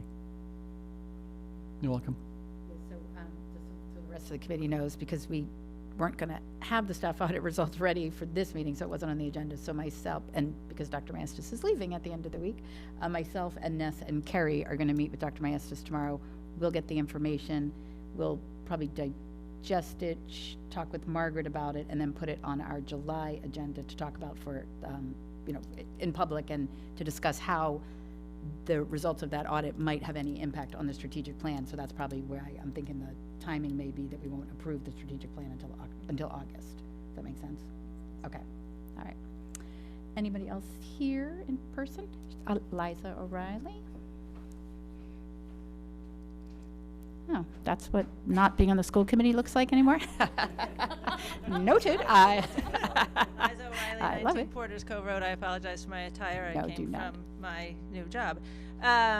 So I wanted to add, as a member of the Strategic Planning Committee, I wanted to just add some thoughts to Gary's fine presentation. I think he represented all of us very well. But one of the rewarding parts of being part of this process, for all my years on the school committee, it was the first time we had a session that had all the different stakeholders represented, not only from surveys and focus groups, but also in the room.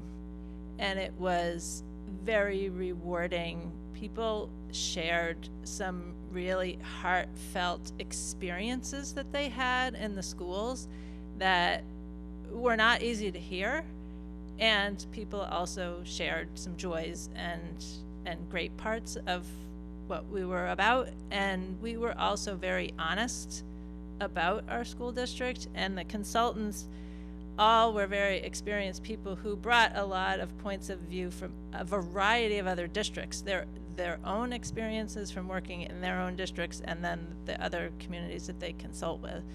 And personally, I found that very helpful of helping us articulate what we were doing, and also to define how Hingham is different from other communities, and also where things that we lack several programs that they were kind of surprised that we didn't have, but we were able to articulate to them, no, we have to include that in this strategic plan. And so I will bring up is that when you're talking about being honest about what we need, it struck me that there are a number of things in this strategic plan that the school committee had put in our 2018 financial vision that we did share with the advisory committee, the select board, with the whole community, and that these things, we're still trying to advocate for them. And I really hope that this strategic plan becomes the way of saying, how do we finally get this done? And a yes, instead of hearing sharpen your pencils and no. And some of those things include curriculum review, the need for human resources and the focus on our employees, full day kindergarten, the technology plan, and foster school and other facilities. We've been bringing these things up for years, so I really hope that this becomes the path forward. Also, I will note that in the town's master plan, which I hope gets finally published and released soon, that's my other soapbox these days, the education portion of the master plan and the recommendations from the master plan committee is to wholeheartedly support the strategic plan of the Hingham Public Schools. And so now we have this plan, which I hope you vote in soon, and that the whole town will get behind this, because this is part of that other plan for the community. But then this plan also does incorporate the reaction to the post-pandemic issues that we face, as Gary mentioned. And from the input from the students, it also really emphasizes what Generation Z is experiencing, and that how they want their learning to be. and experiencing diversity and equity and having everyone included and being challenged and exposed to a number of things. And so that is rewarding for me to have experienced, even though we've been advocating for a lot of these programs since 2018. This also incorporates today. And I know our staff also is recovering from all the experience of the last 2 years. Students are recovering, families are recovering. So I hope it gets supported, and I hope that the broader community supports it. There are financial impacts of it. We're going to face some tough times, but we do need this to bring our schools forward. So it was a very rewarding experience. I hope you take everything that it offers, and I look forward to seeing it implemented. But I had a great time doing it. So thank you, and enjoy your meetings. All right, Jen, sorry, come on up. And then I promise we'll get to the folks on YouTube. For my height. Barbie Lynch, 3 Westmoreland Road. Thank you all for taking the time to put this all together. I just had a couple of questions about it. Maybe you want to answer them after, but when the survey was done, was the when the input for it was done, was it just the survey from the stakeholders that you got input on? That's like my first question. So focus group was just the people that you elected into? No. We actually put out notices to families so that they could join a live, anyone who wanted to come. So we ran 6 of those. We ran throughout the community. So we took that information. The consultants did it. We sent out the invite. People showed up. We asked, it was a strengths, challenges, and opportunities exercise. And we did that across the town over, it was 6 or 7 opportunities. Okay. Yep. I wish I had seen those because I had missed those. That's not something I saw. So my next question is, how do we get a chance, I guess you kind of said some of this, but going forward, I guess, because this is just a draft, how do we get a chance to have a say in some of this, and if it's something that as stakeholders we want for our kids or don't, since they're our children going into the schools? Very difficult from my position. Of course, I have my hours are limited in the district, but I just want everyone to realize that this is not a plan of the school committee or a plan of the superintendent's office. This is a plan of this committee, and I think they took a lot of effort to develop this. So a modification to this would almost be changing the work of the committee. So, I'm not sure if I answered your question, but I think it'll be really difficult for a change structurally in the plan. I think some of the initiatives are very broad and overarching. So again, I don't know if I'm answering your question, but I think it would be really difficult to change the overarching spokes of this plan, because it's pretty tied together, Okay.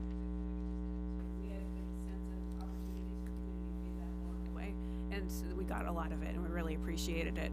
At this point, we took all of the data from the community, from the staff, because there were staff opportunities for focus groups and for the survey too, and we kind of compiled that together to come up with the plan. So it's not really open for suggestion at this point from the community. That's too bad. So is it open for, like, let's say, I don't think it's gonna happen, but we talked about it and said, well, I don't know, we think a different spoke is more important. That's probably true. Let's take an initiative. The number 1 initiative that didn't get chosen, and there were obviously 4 of you that were, Al, you were a parent on it, but that were on it, and we had a discussion, like, that's not on the table either? That we're not seeking community input anymore. I think what it is, I would say that if folks have thoughts about this and questions about it, I think they should reach out to, reach out to me, although this is the first time I'm seeing it as well, because I think what what I could say is, oh, I understand, Barbie, I totally see what you're saying. I think that's covered under spoke number 2, even though it doesn't specifically say learning loss, but it's covered in spoke number 2. So I think that's how we can share information that way. So we're probably not changing the document much, but I think we could probably point people to how it's worded in here. Oh, that's going to be covered in spoke number 2, or that's in, initiative number 4. Follow along with the, because we couldn't see anything, exactly. just trying to listen and grasp what we were Yes, saying. and we'll present, and this will be up on both of these, the strategic plan as well as the slides will be up on the website, and in the strategic plan that we'll clean up, but Okay. we'll put it out there. yeah, but folks can look at it and then Okay. give feedback, yeah. So this is my last question, it kind of goes together. Considering there were a large number of kids that left the district in the last year, I think it was 400, could be wrong on that. Were any of them surveyed to find out the reasons why they left the district? To be able to say, okay, well, maybe we have a problem with something that's happening that stakeholders aren't wanting for their kids, and maybe we need to address those moving forward? Stakeholder that we have an email address to. So I don't know, we don't know the population. We want it to be anonymous so that people have open I know it was opportunity. mentioned in a school committee meeting at one point to maybe address that, to find out maybe some of the reasons why they had left. I'm just asking only because I would think if there's something that people are missing or looking for in the school, that would be an important part of it. Survey from people who their children had left the district, and they explained why in there too. So we did get some of that feedback. Okay. And then this kind of goes along with it. Is there any place in the strategic plan that addresses the academics, like the reading, the writing, the math, the history, the social studies, actual curriculum academics, not just, I think it's great that we're making it a little bit more open and inclusive to everybody, but for me, my kids are there to learn academics.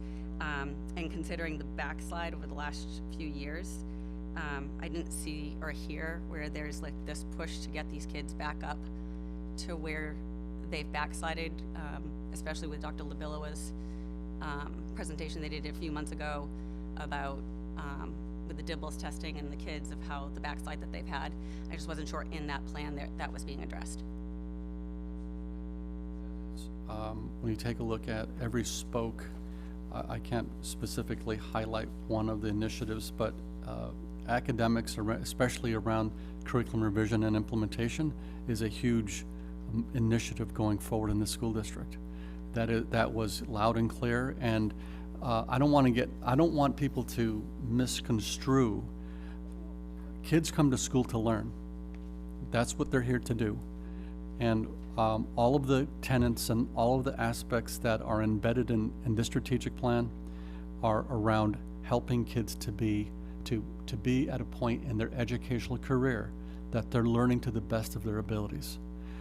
The curriculum development, every resource that we're putting on the table is to actually try and enhance that. Okay, so that's the lens of when you build these things. So I don't want you to misconstrue some of the language in here to not be specific academic on, we're going to do X, Y, and Z to increase academic scores. We're going to implement curriculum that is rigorous, curriculum that has overarching scope for children,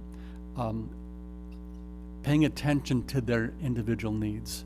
And that's what good instruction is about. So I think that's what is embedded across every spoke in this strategic plan. But again, I think Michelle's absolutely right. I think if you're going to look at specifics around some of those pieces, they're embedded in these spokes because it's overarching for all programs and not specifically at the middle school to high school. It's pre-K to 12, and that's what we're really looking to do. Okay. I look forward to looking at it. Thank you. Mm-hmm. It does, I'm curious, the sort of behind the mission statement, because again, I'm just going back to the old one. We did have the words provide challenging and comprehensive educational programs, to develop knowledge and skills necessary. So was it intentional to sort of move away from that language? We, by the way, also had things around inclusivity and safe and supportive environment. And it's not there now. So I'm just curious, was that?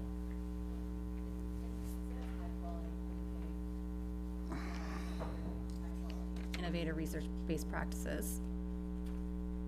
I'm sorry, am I not looking at the right mission statement? I'm looking at the large one, the mission, core values, and vision. Yeah, I mean, the theory of mission action. statement itself, if I'm reading it correctly, together with students, staff, families, and community, we cultivate an equitable, inclusive, innovative learning environment that empowers all students to contribute to their local and global community. Is that not, am I not? Yeah, Jen's looking a couple pages after that, the theory of action. Right. It goes, Which is just expanding upon yeah. the vision. Yeah, so I'm just curious, I am curious like that, All to dismiss anything that was done prior to the work that you see in front of you. This mission statement was developed collectively with themes and threads that were presented by the 21 people in the room. Pure and simple. yeah. It was not, it wasn't to diminish or to change anything that was done before. Yeah, I'm not, I guess as I've thought about, school, that challenging and comprehensive educational program is obviously, in my mind, is very important. I'm not saying that the 21 people that were on it are not saying that, but, it was there before, it's not there now. I guess I'm sorry, I'm looking at you, Michelle, but you weren't a part of it. Like, for the people that were on it, like, I imagine there was discussion around taking that out to some degree, and like, or maybe the discussion was, well, it's more appropriate in the theory of action than in the mission. If I could speak to that, I don't think I don't think there was any discussion about taking it out. I think the intent was there's so many things that we need to do as a district, one of them being really heal and move ahead, as well as the academic piece. And if you look at the values, we kind of built it in instead of very clearly stating it being about academics, but personal excellence and innovative learning. So it was kind of rolled in, as Dr. Maesta said, into every piece of it, but just different wording. Yeah, and I think with the process too, we did look at the old mission statement and vision and core values, but really we looked at it, but then we took all the, then we took all the data. I mean, it wasn't just the 21 people in the room, it was all the feedback and data. We took all of that and built a new one, so it wasn't a discussion of taking it out, but it was more building the new one. I know exactly what you're saying, Matt, and because that was sort of popped into my head too, but then as I sort of read down through the values, I sort of thought, okay, like the mission, right, is to graduate good human beings. The way we're going to get there is to provide them with excellent, high-quality education and do, you know what I mean? So it sort of was like step by step, but I recognize what you're saying, for sure. Carlos?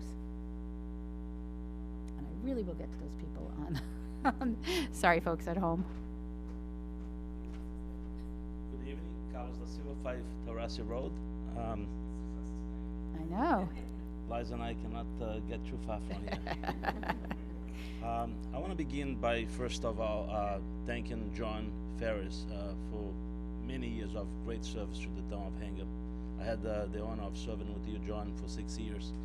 I can say that, some of the priority that we established together collectively with the school committee, we accomplished many of them, and those that are not accomplished are in process of being accomplished. One of them is the master plan for the schools. The other one is foster, getting to the point that it is the windows at Plymouth River, and working hand in hand with facilities to actually do a lot of preventive maintenance.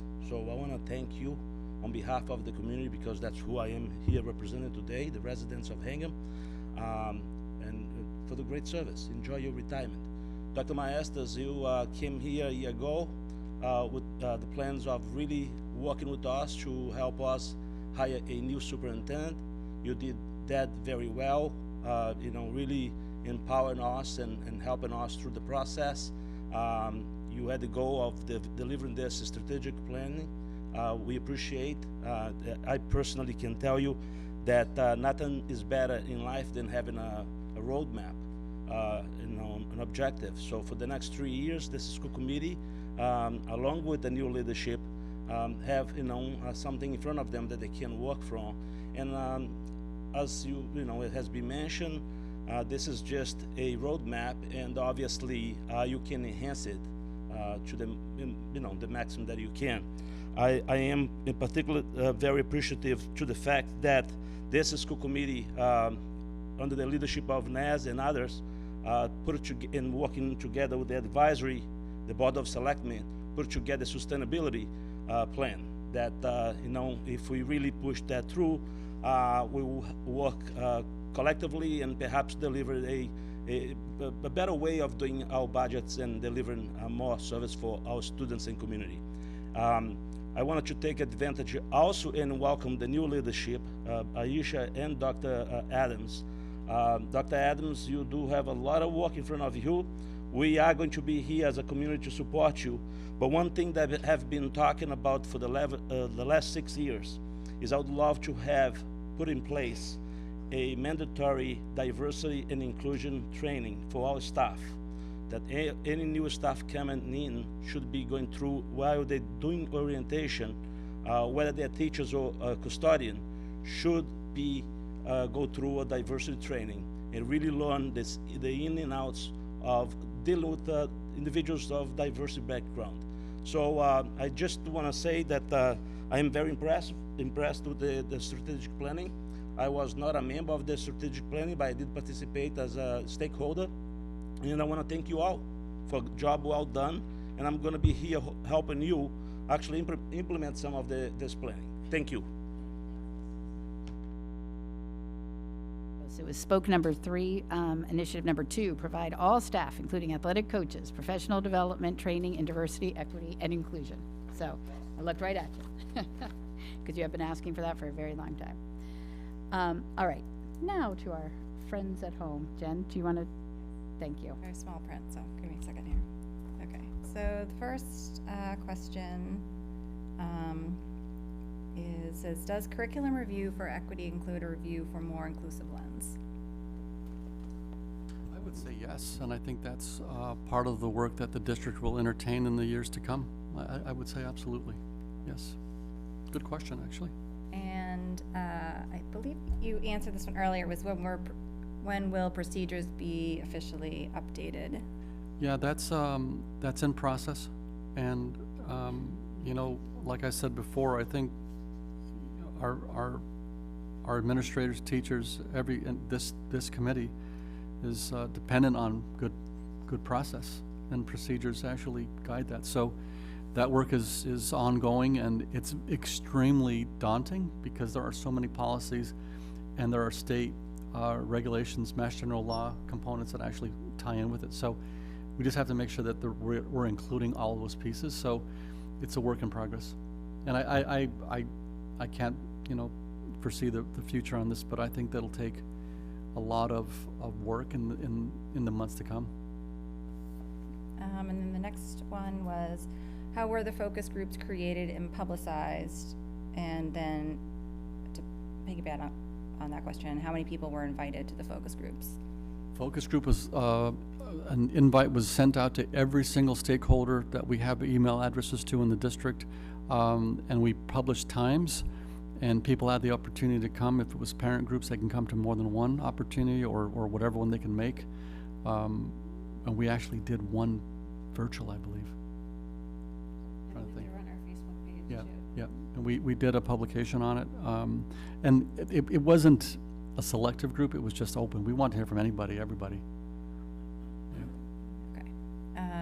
The next question is, tiered emotional needs support was mentioned in that we have already spent money on it.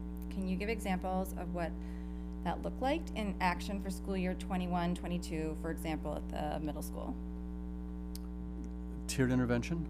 Is as far as tiered emotional needs support. So we actually subscribe to a tiered model of support for students, and that tiered model really takes a look at when a child is exhibiting social emotional difficulty. We actually have the opportunity to have staff members work with those individuals. It ramps up based on how that child and that reaction and that involvement really works with students, but that's in place at the elementary school at a significant level, middle school at an emerging level, and at the high school at an emerging level. So this is the very first year of it, and I can tell you that as the years go forward, you'll see more and more involvement as the model gets more and more refined. Keep in mind, this is the very first year of that.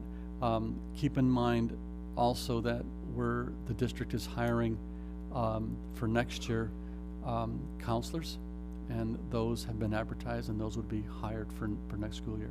But those are specific for the kind of work that we're talking about. Social emotional work is primarily with school adjustment counselors. The counselors that we're bringing in are a great deal of academic support. Okay. And there's a few comments about people mentioning that they didn't see the communication about focus groups, but I don't see any more questions. Okay. Thank you. Yep, I see a question from the audience. Come on up, please, and state your name and address.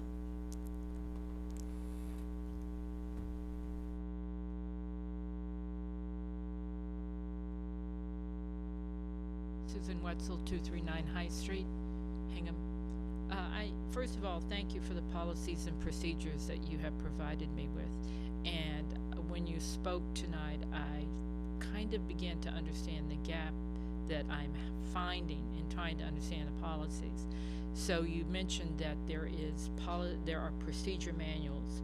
My question is, are these procedure manuals at a grade level? Are they one for each of the 4 schools? And how do you get a copy of those? I can tell you that they are overarching pre-K through 12 procedures. And it could be all the way from procurement to how do you procure something, all the way to how you deal with suspension. And those policies are clearly embedded in our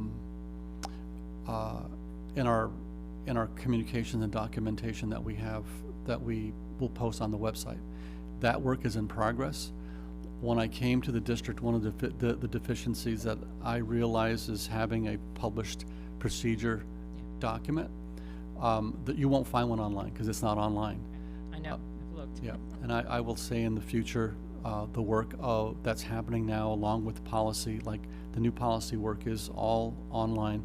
There'll be procedures that will follow that as well. So that's something that we have discovered was a void. We started a crosswalk to actually try to remedy that, and that work is ongoing. I will just make a comment. I was a registered nurse by training, and so Thank you. 30 years in practice. And so the first thing I went to was, what is the policy and procedure manual? And so when I began to evaluate some of the situations that had come to me as a grandparent, I began to say, well, what is the policy? Well, what is the procedure? Absolutely.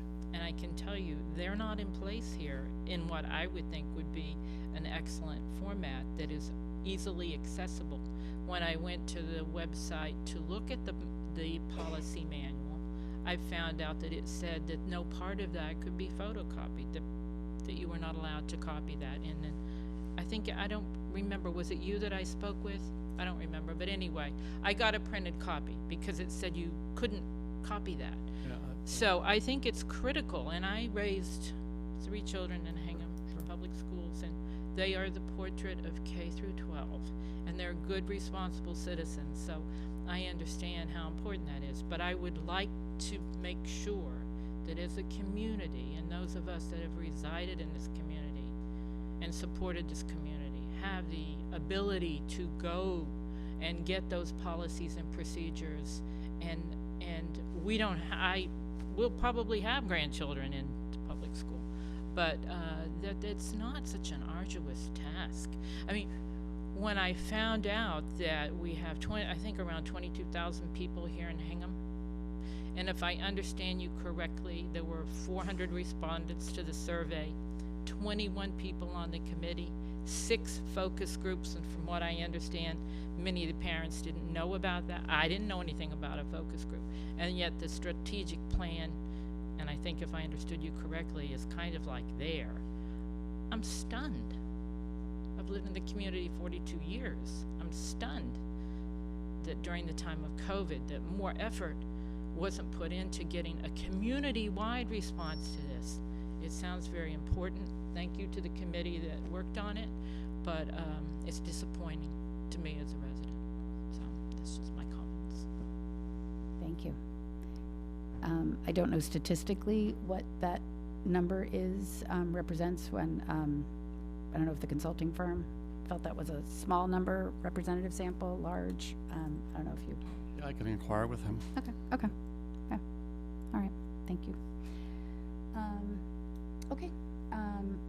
So that is it for the strategic plan presentation. Thank you again to everyone who worked so hard on it, to the community members who participated in it. I think 400 seems like a large number, and I was not privy to the to the comments that were all made. I'm sure that was a lengthy document of responses from folks. I'm sorry if folks feel that that was not adequate or appropriate. I know in the past, as Liza had mentioned, sometimes the strategic plans have been developed just by the school committee at a workshop. So this was an opportunity for folks to weigh in and to provide feedback to us. And we did advertise it. I got several emails. My children who are alumni received emails about it. I harassed them to participate in the surveys. Again, if folks don't feel like it was inclusive enough, that is unfortunate. We will strive to continue to do better and pull people in as much as we can over the years as we roll out the initiatives. But I don't want to take away from the work that folks did, and for all the folks who did fill out the surveys and who did participate in the focus group. So thank you to everyone and for all of the feedback. All right, so we'll end the discussion on the strategic plan presentation, and we will move on to what should be a much faster agenda item, is approval of minutes of the meeting held on June 6th. I will make a motion to approve the minutes of the school committee meeting held on June 6, 2022. All right, is there any discussion? No? All right, all those in favor? Aye. Any opposed? Abstaining? No. All right. Those are approved. Thank you. In the interest of saving time, because I recognize it's the longest day of the year, and I don't want to make this the longest meeting of the year. I'm already falling behind, Carrie, on your quick meetings. So rather than read the public comment, I will ask if anyone here has a comment to make under the public comment period, and if so, I will read the lengthy disclaimer. I don't see anybody in the room. Anyone online, Jen? With a question that's not on, to address something not on the agenda? Okay. All right. Well, all right, let me know if anybody. There's just more comments about the focus groups and people not receiving information. Okay, noted, thank you.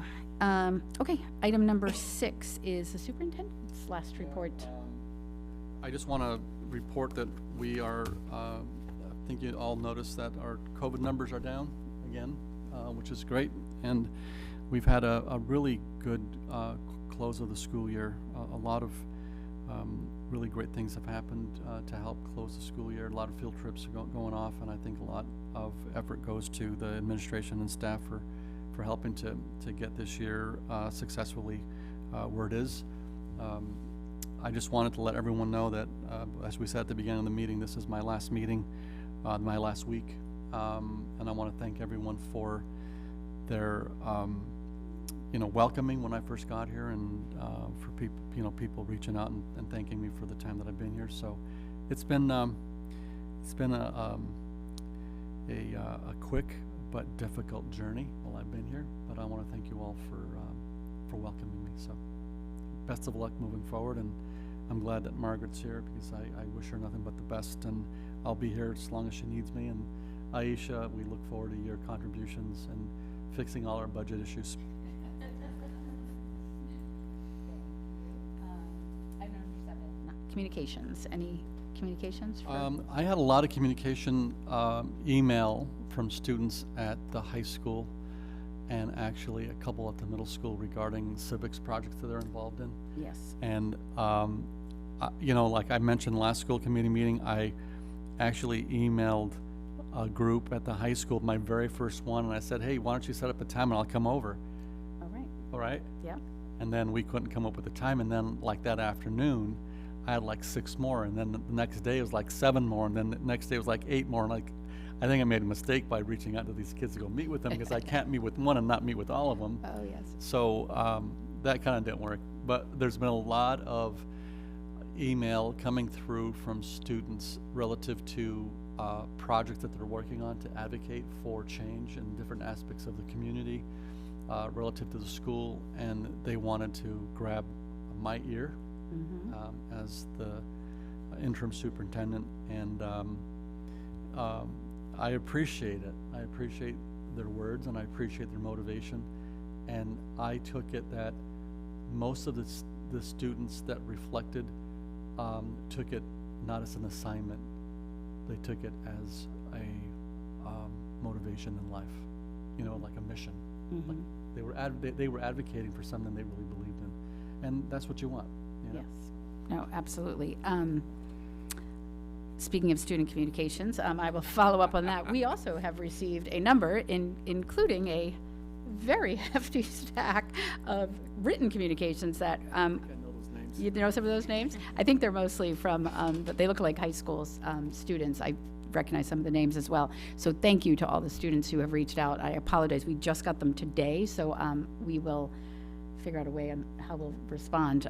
Either hand, I mean, they hand wrote to us. I'm gonna hand write right back. It might take me a little while though. And we have received a number of emails as well from students. And I agree with Dr. Maestas. The suggestions are really well thought out. They are very well written, and they have some really great ideas. Some of them are purview or tangentially our purview. So, Dr. Adams, we're putting together a list, and we'll share that with you when you arrive. But no, there are some really great suggestions in there, running from scheduling to start times to school bus loops to traffic issues, more money for technology. It runs the gamut. But we do take them seriously, and it really is. It's great to hear directly from the students, because we really get a feel for what's important to the kids actually in the buildings. Student communications, I'm just also going to note that we have a new student representative to the school committee. Nathan Tesler is our new student advisory committee representative to the school committee. He couldn't be here tonight, but we do also have a new student advisory committee, and the members are Anthony Cicerone, Alex Doggett, Nathan Tesler, and Trevor Buckridge. So I had the opportunity to meet with them very briefly over Zoom the other day. Very highly motivated group, and they're excited to work with all of us. So we're going to put together a schedule of meetings for the fall to meet with them as a group. Anyone else have communications? Just to add to that, I assume the incoming 9th grade will get an opportunity to appoint somebody as well. Yes, and I believe, yes, so I believe it's a 5-member committee, and that's the one grade that's missing. Okay. Yes. Thanks. Yep. I just want to say, I Yep. believe the members of the special ed / curriculum subcommittee received communication from the CPAC board, but I'm going to talk about that under subcommittee reports. Okay, perfect. Thank you. All right, if that's it for communication, we'll move on to unfinished business, number 8.1, to hear an update on the fiscal year 22 and fiscal year 23 budgets and act as appropriate if needed. Thank you. So both of those budgets are in very good condition. The FY22 budget is coming to a close. Next week I'll take the final peek at it, but it's really in good shape right now. You know, much of the surplus has been you know, spent on capital items and other productive uses of the money. You know, I would anticipate it's going to be under $100,000, probably lower than $50,000 of a return at this point. But the big key is, like, next week is the final payroll, so I really have to see what that's going to look like before I can come to you know, a decent closing number. FY23 is also coming along very well as well. You know, we've had a couple of positions that, you know, the people have resigned, and they're not going to be replaced. You know, so some of the attrition is happening, and that's because of the other resources that we have in place, and we're sort of catching up to the lower enrollment growth. So there's actually been about 3 positions, so that budget is, you know, within striking range now. I mean, the last time I took a peek at it, it's about $36,000. But keep in mind, $36,000, when you're talking about $62 million, it's pretty much balanced. So I think that the new administration will go into FY23 with a good budget, an excellent budget, plenty of resources in order to do their work. The grants are still available. We have the $209,000 for the ESSER 3 grant, and we have some, ESSER 2, and we have some $700,000 in ESSER 3, so that money, you know, will be available for the committee's use and the administration's use. ESSER 3 is good until 24, and the ESSER 2 will have to be spent by the end of the year, 23. So I think on a budgetary and financial front, we're in very, very good shape for both years. There's not going to be a significant chunk of money returned to the town, and 23 is adequately funded. We have accelerated a couple purchases as well, you know, in terms of textbooks and the like. So, you know, for all practical purposes, 23 is already balanced. Any questions? Ness? So we had talked about doing a transfer to the special ed reserve fund. Do we want to try to do that with whatever is left over at the end of the year, given that amount was needed this year for the first time and we had some people on the watch list? The last time you put a vote out to allow me to up to $100,000 to transfer into that reserve. So that vote's already been taken, so, yep, yeah, no, that was taken the last time, so I'll keep that in mind. I'm not sure I will have funds to use it, but you know, Susanna's given me an update as well. The last time there was a new family coming in, it may not, the impact may not be as big as she initially thought. So, you know, without saying more about that, we'll keep that under advisement. And we do have $400,000 in the account already, so. Thanks. Thank you. I'm just double checking the minutes because I didn't remember. Yeah. I didn't remember that. Jen's doing Oh, yeah, I was like, I don't remember that I don't vote remember, either. Yeah, but But, oh, no, there it is. John Ferris requested authority to allocate potential excess funds. Oh, but we said we will take it up at this meeting. yeah, I think we talked about. So we didn't vote on it. So the minutes say John Ferris requested authority to allocate, and the school committee will take this up at the 6/21 meeting because the agenda didn't say an act as appropriate. We didn't include action on the last end, so. Okay, in that case, I would like to vote You to would? allow me Well. up to $100,000 to transfer into the special ed reserve. Okay. I'm happy to make that motion. All right. Yeah, no, go right ahead. Lack of knowledge. Like, what would why would you just, let's say you have 50,000, you think you're gonna have 50,000, or let's say you think you're gonna have 75,000. Like, what would drive you to say, I'm gonna give 50,000 to special ed, or I'm gonna give 50,000 back to the town? Like, what's the calculus there? I think the calculus is trying to manage a reasonable amount of money back to the town. Yep. That's acceptable to the universe, you know, in this committee. So, you know, I won't go down to a zero. Right. You know, there'll be some money residual transferred back to the town. So, but One other piece that I think is really important, Matt, that we run into quite often is unusual expenses that come in to the community based on a new placement that was not on the radar. Maybe a family moved in with a child who has services that we need to provide for, and it wasn't initially in the budget. And if we have a reserve, we actually will go to that reserve account to actually cover it. So I think that is a safe gap, stopgap measure that we need. So it's nice to actually replenish it if we pull from it. Yep. Yeah, and I guess that's where I was going, is like, obviously we want to be responsible to the town to get money back, but what is responsible? Is it $20,000? Is it 10,000? Is it 50,000? yeah, it's somewhere in that range. Yep. Yeah. No. De minimis amount of funding that we want to put Right. back, because, you know, we can certainly use the funding, and also that we want to sort of reflect that we budgeted appropriately, and, oh, look, we got this much money, and that's what we ended up needing. And we do have use for, I mean, Yes. We may not need it, but I like to have the ability to use some of it. We already have allocated about $115,000, Matt, of that reserve fund for tuition for next year, for '24, of the $400,000. And we had, I think the last check was some $400,000 on a watch list. So, so we want to make sure that we have, adequate funding. And daily I get updates, I'll be talking to Suzanne again too before I close out the budget. So, I'll get a good feeling for, where we should land the ship. Okay. All right, so we have a motion. Does somebody want a second? I actually didn't make the motion yet. Oh, you didn't? Oh, sorry, I thought you did. Oh, you said you would make the motion. Yes, I would. I'll make a motion to transfer up to $100,000 to the Special Education Reserve Fund to be used for unanticipated, unbudgeted, and/or extraordinary costs associated with out-of-district tuitions and/or transportation. You will second. All right. Any further discussion? All right. All those in favor? Aye. Any opposed or abstained? All right. That is unanimous. Thank you, John. All right. Thank you.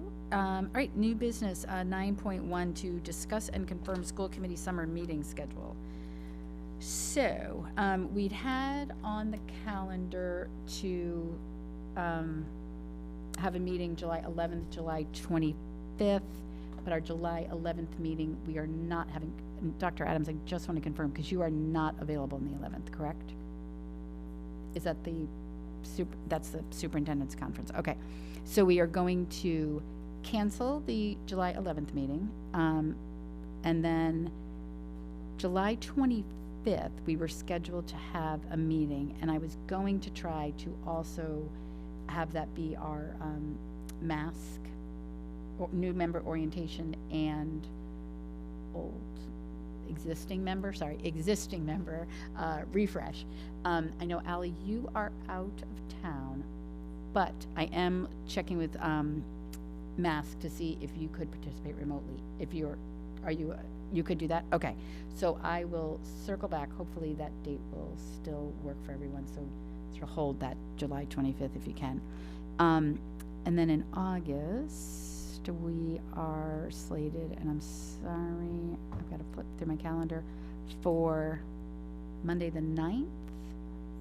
August 8th, and then August 8th, sorry, do you have the other date? Yep, the 22nd. August 8th and August 22nd.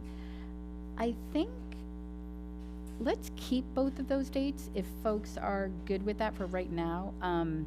Just because with Dr. Adams coming in, Aisha coming in, I think it's going to be a busier summer than usual. Ordinarily, we try to just do one in July and one in August. And again, we are exactly. We haven't done anything. I think we met every week that last summer. Yes, but we can also. I mean, I do mean this sincerely. We are a 7-member board. If people cannot make a meeting, that's why there's 7 of us, right? We only need a quorum of 4. And you know what? I actually am not sure. Has the governor extended the remote option? Do we know yet? Does anyone? I hadn't heard either. So let's fingers crossed that continues to be a post-pandemic option for us if we need it. Okay, so we will not have a July 11th meeting, but July 25th, and then August 8th and the 22nd. Great, thank you. Yes. I know, that's what I was also thinking. Dr. Adams and I are going to meet on July 5th, and so she and I will maybe draft something to come up for a schedule. I would like to already thank Dr. Adams because she did already draft a rolling agenda. So Dr. Adams has already sort of plotted out, at this meeting we'll do this meeting we'll do that. So that's a huge help for myself and Sherry too. So Dr. Adams, is that fair with you? We'll talk on July 5th, and then we'll bring it to the July 25th meeting. Great, thank you. Okay, so new business 9.2, declaration of surplus and act as appropriate. Thank you. I have a couple of items for you tonight. The first item has to do with some textbooks, foreign language textbooks that are old, and they're just sitting in a closet collecting dust. So Director Erica Pollard has asked me to have them declared surplus so that we can dispose of them properly. They have no value. She called the publisher. They have no value. They're older editions. And in the packet, you have a list of the textbooks. There's several hundred of them that have just been stored up. So what we want to do is be able to clear those surplus, and then we'll dispose of them at the lowest cost possible to the taxpayers of Hingham. Okay. Someone want to make a motion? I'll make a motion to declare the foreign language books as detailed in item 9.2 as surplus, and to authorize the Director of Business and Support Services to dispose of the books at the least cost to Hingham. A second. All right, thank you. Any questions? All in favor? Aye. Any opposed? All set? Okay, good, thank you. And the second surplus item I have today is the outgoing Assistant Superintendent, Dr. LaBillois, has requested to purchase his Macintosh computer, the laptop. And the Macintosh MacBook, we're a HP shop, so we really don't use Macintoshes. So, and Joey Andrews, our technology expert, he bought that computer back in February of 21, and it was at a price of $22.99. So what he's done is actually over a 5-year period taken a depreciation of 1 year, like 4/5 of the computer, and set a value of that computer at $1,839.20.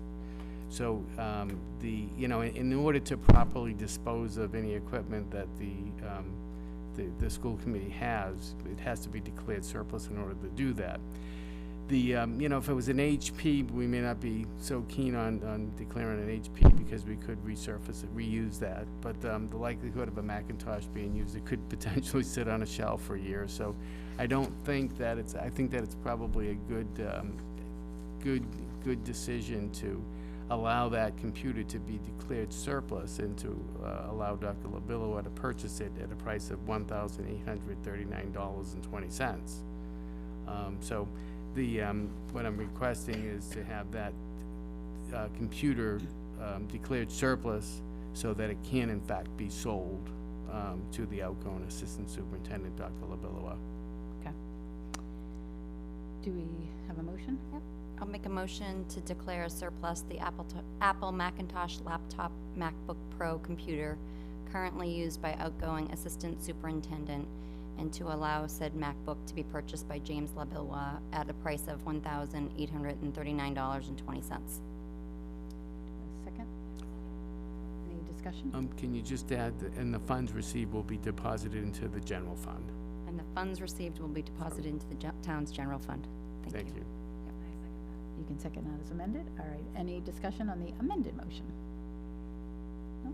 All right. All those in favor? Aye. Any opposed? Abstaining? No? All right. Thank you. Thank you. Okay. Number 9.4. My understanding, unless there's someone here to speak to this matter, is First. Oh. Any retirements and. I'm so sorry. 9.3. Are there any retirements, new hires, or resignations? I didn't notice any lists. Yes, there was none in the packet. Oh, There was? there was? Oh, I'm so sorry. I don't know how I missed those. I don't have them open, so There are 4 people, so. 4 people, yes. Can somebody read them? Because James Young, custodian. I can get my glasses too as well. my laptop's over there. Yeah. Kenneth Mrose, custodian. Jacob Little, chemistry teacher at the high school. And Shannon Ragg, 5th grade teacher at PRS. Thank you. Thank you to Mr. Young for working. No, that's okay. I'm sorry, this was confusing. The separations of James Young, Yes. custodian. Yes. And the hires. Yes. Oh, Yeah, you no, have I got it. that. I was going Okay, to say good. thank you to Okay, thank James you. for your service to the district, and then welcome to Kenneth, Jacob, and Shannon. Kenneth is already here as a custodian, but the other 2, chemistry teacher and the grade 5 teacher, will be joining us August 29th. So thank you for joining the district. We will look forward to meeting you at new hire, new orientation. Great. Thank you. All right, so 9.4 was to discuss a request for the potential use of potentially using the Hingham Public School field to host the July 4th fireworks. I had gotten a call, and Dr. Mastis had gotten a call from the Lions Club, who was looking for a potential place to host the fireworks. There was an issue with using the Harbor Island. But my understanding is they voted last night to postpone the July 4th fireworks, so they are not hosting them on July 4th. So we do not need to take any action on that item. All right, item number 10, subcommittee and project reports and warrant signed. I'll just go around the table. Matt, do you want to? Yeah. I did attend East School, my first Yes. school council meeting, and we reviewed the school improvement plan for the year. And yeah, I think a lot of great progress was made against the plan. You know, there are definitely things that will remain on the list for going forward, but they obviously wanted to wait to see what the strategic plan output was, and then they'll map, or we will, I guess, map the new improvement plan against those strategic objectives. That was a great meeting. Thank you. The Hingham Arts Alliance had an event, I guess a week ago now, on the green at Derby Street, which had great feedback, lots of fun, face painting, drum circles, all kinds of good stuff. And they're also continuing their profiles on social media, so keep an eye out for them. They've been profiling not just students, but teachers and community members as well. So it's nice to see all the different faces. And then the Climate Action Planning Committee had a community engagement session last week. Unfortunately, due to open meeting laws, they couldn't have a quorum because they want to do some feedback sessions in small groups. So I didn't actually attend the meeting, but they do have it online if anyone wants to watch. And then they will have another meeting next week on the 29th at 7 p.m. The letter from CPAC, I talked about it, was in reference to the committee assignments from last week. We talked about combining the curriculum and the special ed subcommittee. And we did talk about that at the previous special ed subcommittee meeting. But then people who weren't at that meeting had expressed a lot of concerns, and reasonable, well-spoken concerns about wanting to maintain the centrality of special education in Hingham, to want to build on the momentum that they've had this year, to want, you know, all really good reasons. Going into it, in conversation, said that we really wanted Dr. Adams to be a part of the discussion about what to do with these committees, tabled it. So for right now, we are not gonna, generally the subcommittees don't meet, some of the subcommittees don't meet over the summer. The special ed and curriculum ones hadn't met over the summer in the past. So I think it's fine to take the summer to pause this, take a breath, and think about how we want the committee structures with maybe some more feedback from the stakeholders. So we will go ahead and schedule a meeting for August, I'm thinking, because it doesn't need to be priority one as Dr. Adams comes into town, and we have some breathing space with this, to be able to figure out what we're doing with the curriculum and special ed subcommittees, if we're combining them into one. So this is just to tell people that we're taking a pause of that, even though that was approved last week. And we've been talking to Michelle about the whole process. So that's what's going on with the special ed / curriculum subcommittee. We will be meeting in August to sort of define what the role of that committee is, and if we want it to be one or two committees. And then the only other thing going on is finally the Hingham Human Rights Commission is coming together.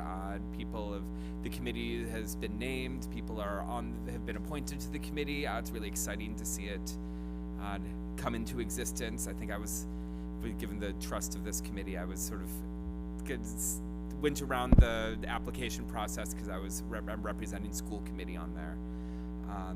But yeah, they're going to meet next week, and that work will get started, and we're pretty excited for that to happen.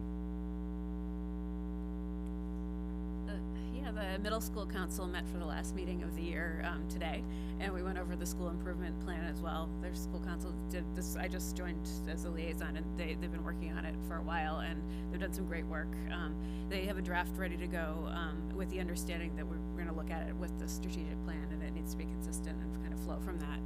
But that was really good. And then we talked about the community read for the middle school, which I just read, called Count Me In by Varsha Bajaj. And it's a great book, and I definitely recommend it to anyone who might want to read it too. They have a lot of activities planned, and I think the author is planning to come next year. I attended the SNAP board meeting, I believe it was last week, and they discussed how successful their annual party was in the first week of June.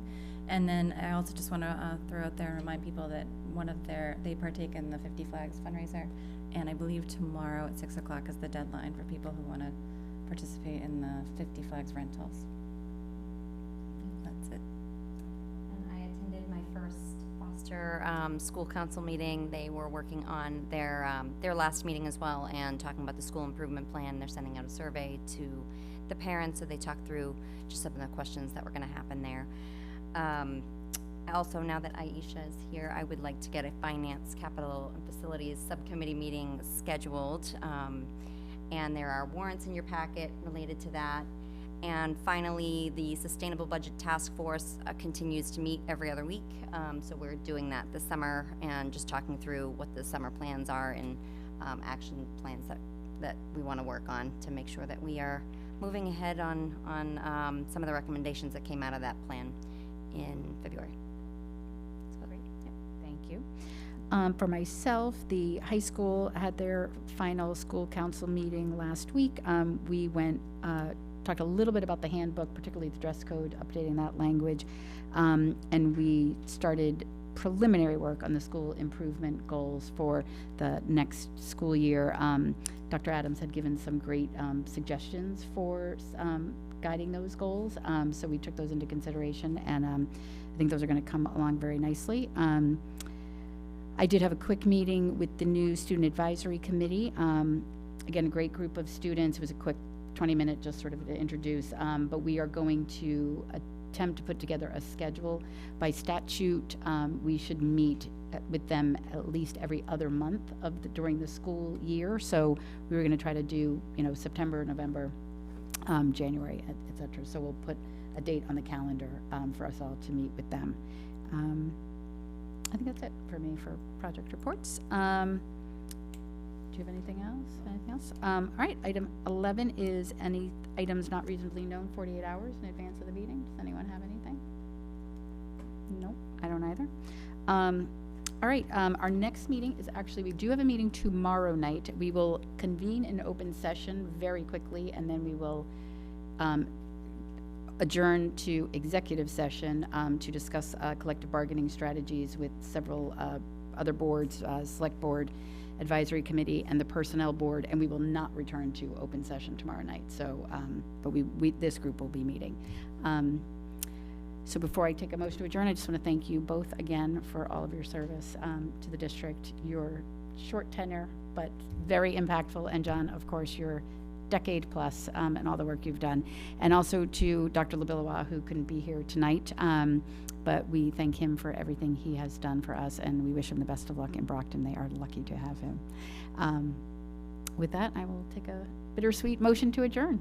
I will make a motion to adjourn. I will second. All those in favor? Aye. Aye as well. We are adjourned. Thank you.